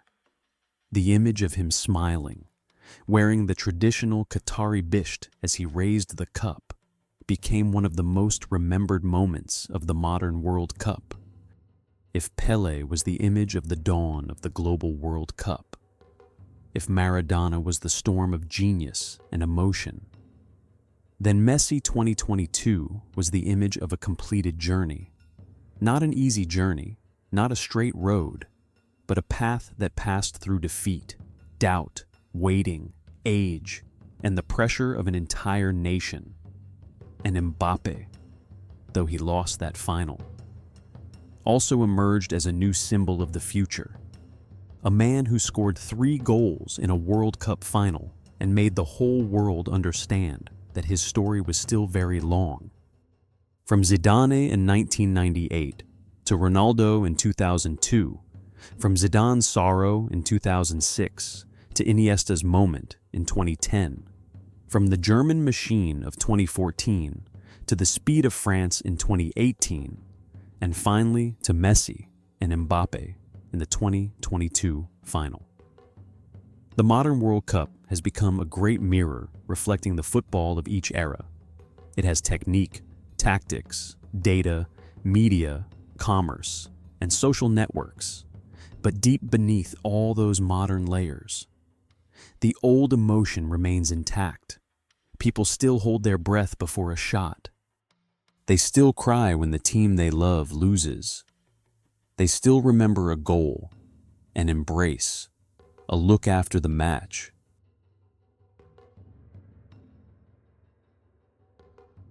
After we have traveled through the origins of football, Jules Rimet's dream, the years of war, the wound of Maracanazo, the light of Pelé, the age of television, Maradona, Zidane, Ronaldo, Iniesta, Mbappé, and Messi. Perhaps it is time for us to step into the final room of this journey. This is no longer a place where each World Cup is simply retold in chronological order. It is more like a great hall of memory, where the greatest national teams are placed beside one another, not so that we may argue over who is better through cold numbers, but so that we may see why they became legends. Because in the history of the World Cup, there are teams remembered because they lifted the trophy, teams remembered because they changed football, and even teams that did not need to win the final match in order to live forever in the memory of football lovers. A legendary national team is not created by titles alone. If we look only at the number of trophies, the story becomes very simple, but also very dry. The World Cup does not operate like a spreadsheet. It lives through memory, through images, through matches that spectators continue to retell many years later, through the feeling when a team appears and makes the whole world understand that it is witnessing something that will never be repeated. And so, in this final chapter, we will look at 10 legendary national teams through 4 questions. What did they achieve? How did they change football? How did they touch the emotions of the world? And why? After so many years, do people still speak of them? Imagine you are walking through a quiet museum of World Cup history. Outside, night has fallen. The stadiums in memory have dimmed their lights, but inside each room, the colors of the shirts still glow. One room is the yellow of Brazil beneath the Mexican sun. One room is the orange of the Netherlands, moving like a living idea. One room is the blue of Italy, cold and then suddenly blazing. One room is the blue and white stripes of Argentina, where Maradona and Messi stand at the two ends of a long timeline. And now, we will walk through each room slowly, as if listening again to the echoes of matches that have become immortal. The first team on this list is England, 1966, the team of a national moment. If we look at the number of World Cup titles, England has only been crowned once, but it is precisely because there was only one time that the 1966 championship became such a weighty memory. It was a World Cup on home soil. It was Wembley. It was Bobby Moore lifting the trophy. It was Jeff Hurst with a hat trick in the final. And it was the feeling that England had stood at the center of the football world on an afternoon that could never be forgotten. England. 1966 was not the team with the greatest tactical influence in history, nor was it the most beautiful team in the way people speak of Brazil or the Netherlands. But they possessed something the World Cup grants to certain special teams: one perfect day, in the right place, at the right time, before the right crowd. That championship became part of English football culture, retold across generations as a milestone that was both proud and haunting. Every time England enter a new World Cup, the shadow of 1966 returns, not only as a beautiful memory, but also as a question. Will that day ever come back? The next place belongs to Spain, 2010, the team that turned control into a very particular form of dominance. Spain did not win the World Cup through crushing score lines, nor did they win through a single star dragging the entire team behind him. They won through patience, through short passes, through the ability to exhaust opponents by making them chase a ball that always seemed close, yet never truly within reach. Spain 2010 was the team of Xavi, Iniesta, Busquets, Xabi Alonso, David Villa, Casillas, and a collective that understood one another so deeply they almost never needed to rush. They did not need to make everything noisy, because their strength lay in precise repetition. A pass, a turn, a moment of holding the ball, a small space opening, then another pass. For many spectators, that style may not have exploded like Brazil 1970, but it made the World Cup understand that modern football could be ruled by intelligence, by structure, by patience so deep it became almost hypnotic.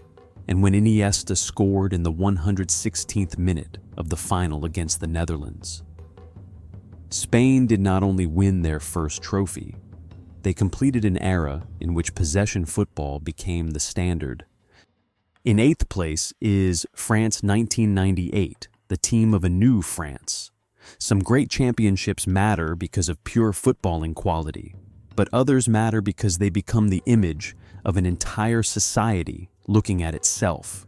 France 1998 was such a team, on home soil, under the immense pressure of a nation that always expected beauty, identity, and victory. The French national team moved through the World Cup with certainty, talent, and the feeling that history was slowly opening before them. Zinedine Zidane was the face of the final night, with 2 headers against Brazil. But France 1998 was not only Zidane, it was also Desailly, Thuram, Blanc, Deschamps, Petit, Djorkaeff, Barthez, and an entire collective balanced between power, technique, and organization.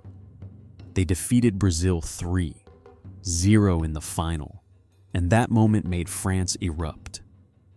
But what made this team legendary was not only the scoreline, it was the feeling that football had created a shared image for many different people to look into together. France 1998 became a symbol of a diverse, modern, and confident France. even though the social stories behind it were far more complicated than a single night of celebration. Seventh place belongs to Italy, 1982, the team of resurrection. Looking only at their early matches, few people would have imagined that Italy would become world champions.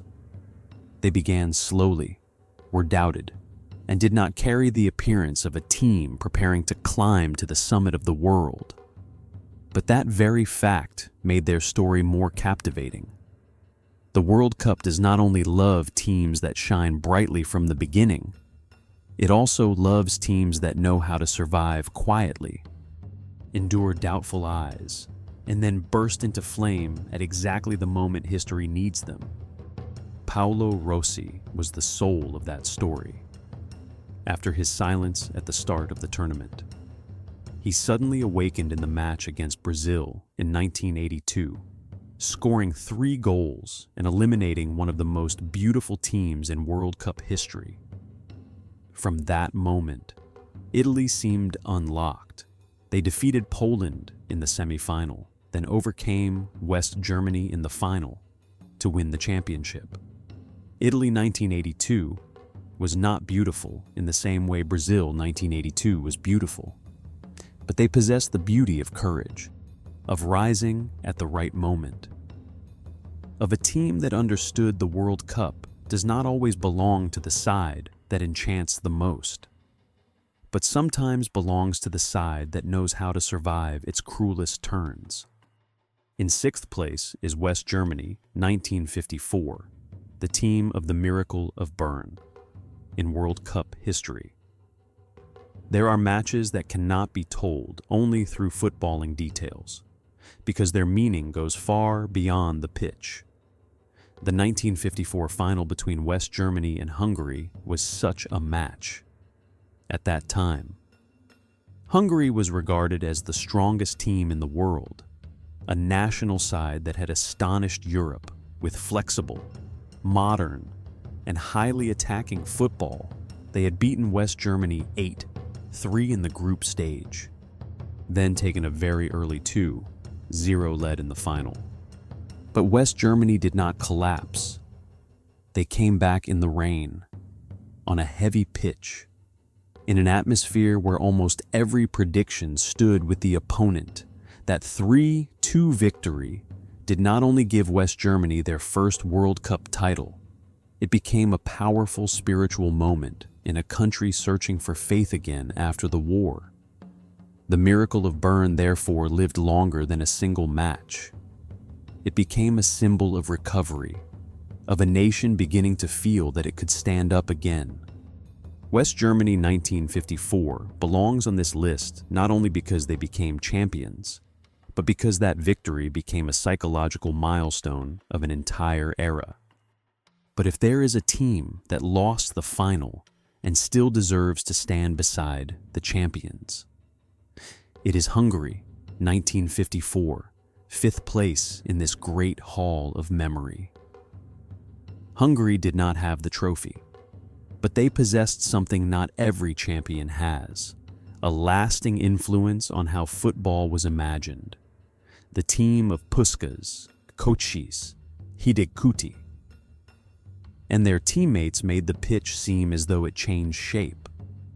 They moved, switched, stretched, created space, and played a kind of football that left many opponents confused before they could even understand what was happening.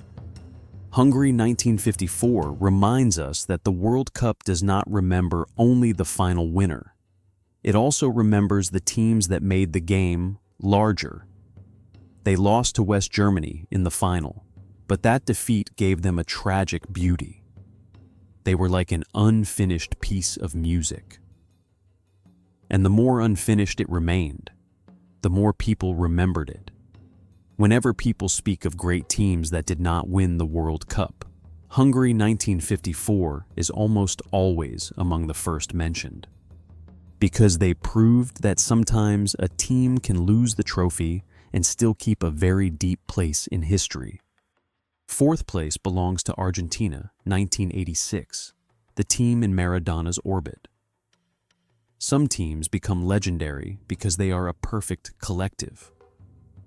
But there are also teams that become legendary because they become the stage for an individual reaching a state that is almost impossible to believe. Argentina 1986 belongs to the second group, though it would be unfair to say they had only Maradona. That team had organization, had fight, had players willing to do the quiet work so that their number 10 could be free to create the difference. But Maradona was the undeniable center. In Mexico 1986, he did not merely play well, he turned the tournament into part of his life. The match against England is the clearest proof of that complexity. A goal scored by hand and surrounded by controversy. Then, only a few minutes later, a solo run regarded as one of the greatest goals in history. In the same match, Maradona offered both the darkness and the light of genius. Argentina then defeated Belgium and overcame West Germany 3-2 in the final. That team became legendary because it carried an unforgettable image: Maradona, small beneath the vastness of the Azteca Stadium, as if the entire World Cup revolved around his feet. Third place goes to Uruguay 1930 and 1950, the symbol of a small nation with a giant shadow in World Cup history. If Brazil is the empire of beauty and number of titles, if Germany is the symbol of courage and organization, then Uruguay is the reminder that, from its very beginning, the World Cup has always had room for stories that transcend population size or geopolitical power. Uruguay won the first World Cup in 1930 on home soil, placing the first stone in the entire history of the tournament. Then, 20 years later, they produced Maracanazo, defeating Brazil at Maracana in the decisive match of 1950. What makes Uruguay legendary is not only the two titles, it lies in the way they appeared in the moments that gave birth to and shaped the emotions of the World Cup. In 1930, they were the first team to lift the trophy, as if opening the first page of an enormous book. In 1950, they created one of the greatest shocks in football history, a victory that wounded Brazil but also made the World Cup deeper. Uruguay is the team of grit, pride, and courage before stands that did not stand with them. In the Great Hall of World Cup memory, Uruguay's room is not the largest, but the light inside it is very special because it is the light of beginnings and unforgettable upheavals. Second place belongs to Argentina 2022, the team of a fairy tale ending in the modern age. If Argentina 1986 was the team in Maradona's orbit, then Argentina 2022 was the team that completed a very long journey with Messi. What made this team special was not only the trophy, but the way they reached it. They began with a shocking defeat to Saudi Arabia, a loss that could have caused everything to collapse if the team had not possessed enough courage. But from that fall, Argentina stood up one match at a time, as though every victory that followed was a declaration that the dream was not dead. Messi at the 2022 World Cup was no longer the explosive young player of his early years. He was an icon who had gone through so many failures, doubts, expectations, and moments of standing close to the cup without being able to touch it. And so, every goal, every pass, every moment he stood before the penalty spot carried the weight of time. But Argentina 2022 was not only Messi, it was Emiliano Martinez with decisive saves, Di Maria with craft and experience, Julian Alvarez with youthful energy, De Paul with relentless fight, Enzo Fernandez with the rise of a new generation, and an entire collective playing as though they were protecting the dream of a nation. The final against France is the reason Argentina 2022 almost immediately entered the realm of legend. They led 2-0, then were pulled back by Mbappé with 2 goals in only a few minutes. Messi scored in extra time. Mbappé equalized again at 3-3, and the match went to penalties after 120 breathless minutes, when Argentina won from the spot. Messi finally lifted the trophy, and that image became one of the most complete endings the World Cup has ever given a player. Argentina 2022 is legendary because it contains every element of a great story. The first fall, the journey of rising again, the aging hero walking with his dream, the extraordinary young opponent, and a final that the whole world could not take its eyes away from. And finally, in first place is Brazil 1970, the team many people still regard as the most beautiful image of World Cup football.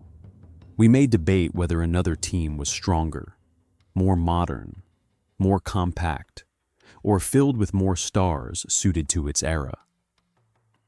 But Brazil 1970 possesses something very difficult to measure through statistics: the feeling of perfection in memory. They did not only win, they made people believe that football could be art.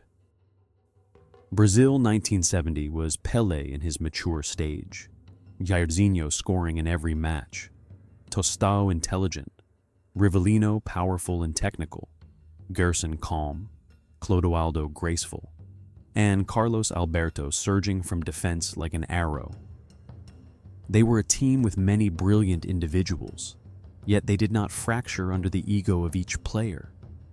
On the contrary, they blended into one another like an orchestra, where each person held a distinct tone, but together created a single piece of music. The final against Italy in 1970 was the peak of that image. Brazil won 4-1, but if we speak only of the scoreline, we miss something more important. Carlos Alberto's goal after a long passing move, with Pelé's final pass, was like the signature of a team that had reached a rare balance between technique, inspiration, organization, and the joy of playing football. It was not merely a beautiful goal, it was a declaration that football, in its most perfect moment, can make the viewer forget that they are watching a contest, leaving only the feeling that they are witnessing beauty. Brazil 1970 stands at the top of this list, not because everyone is required to agree that they were the strongest team by every measure, but because they make the idea of a World Cup legend easiest to imagine. When people mention them, they remember the yellow shirt, the Mexican sun, Pelé's smile, Carlos Alberto's strike, and the feeling of a team playing as if the pitch were a place where human beings could briefly touch something more graceful than ordinary life. As we pass through these 10 teams, we realize that the World Cup does not have only one kind of greatness. England 1966 is the greatness of a national day that never fades. Spain 2010 is the greatness of control and intelligence. France 1998 is the greatness of identity and home soil. Italy 1982 is the greatness of resurrection. West Germany 1954 is the greatness of faith after war. Hungary 1954 is the greatness of beauty without the trophy.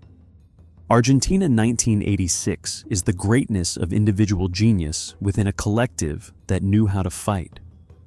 Uruguay 1930 and 1950 is the greatness of beginnings and historic shocks. Argentina 2022 is the greatness of a completed journey. And Brazil 1970 is the greatness of beauty in something close to its original form. You may have a different list, perhaps in your heart.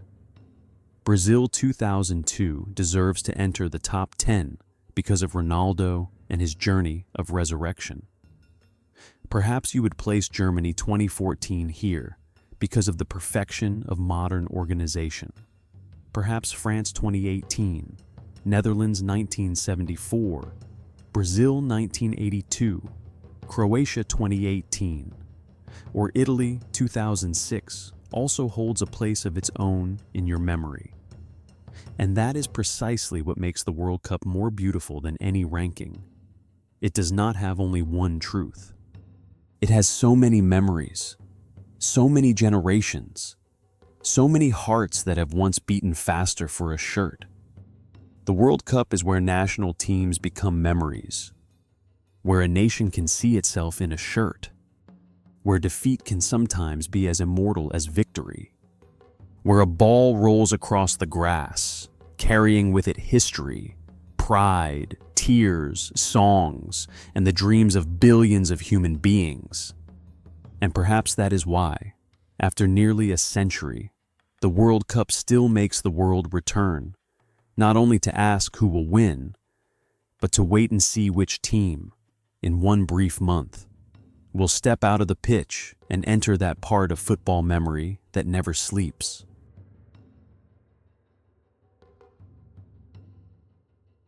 And here, our journey tonight through the history of the World Cup slowly comes to an end. From ancient games that did not yet have clear rules, we have traveled a very long road to see football become the greatest sport on the planet. We have stood beside Jules Rimet's dream, watched the first World Cup come to life in Uruguay in 1930, and then fallen silent before the dark years when war forced the tournament to stop.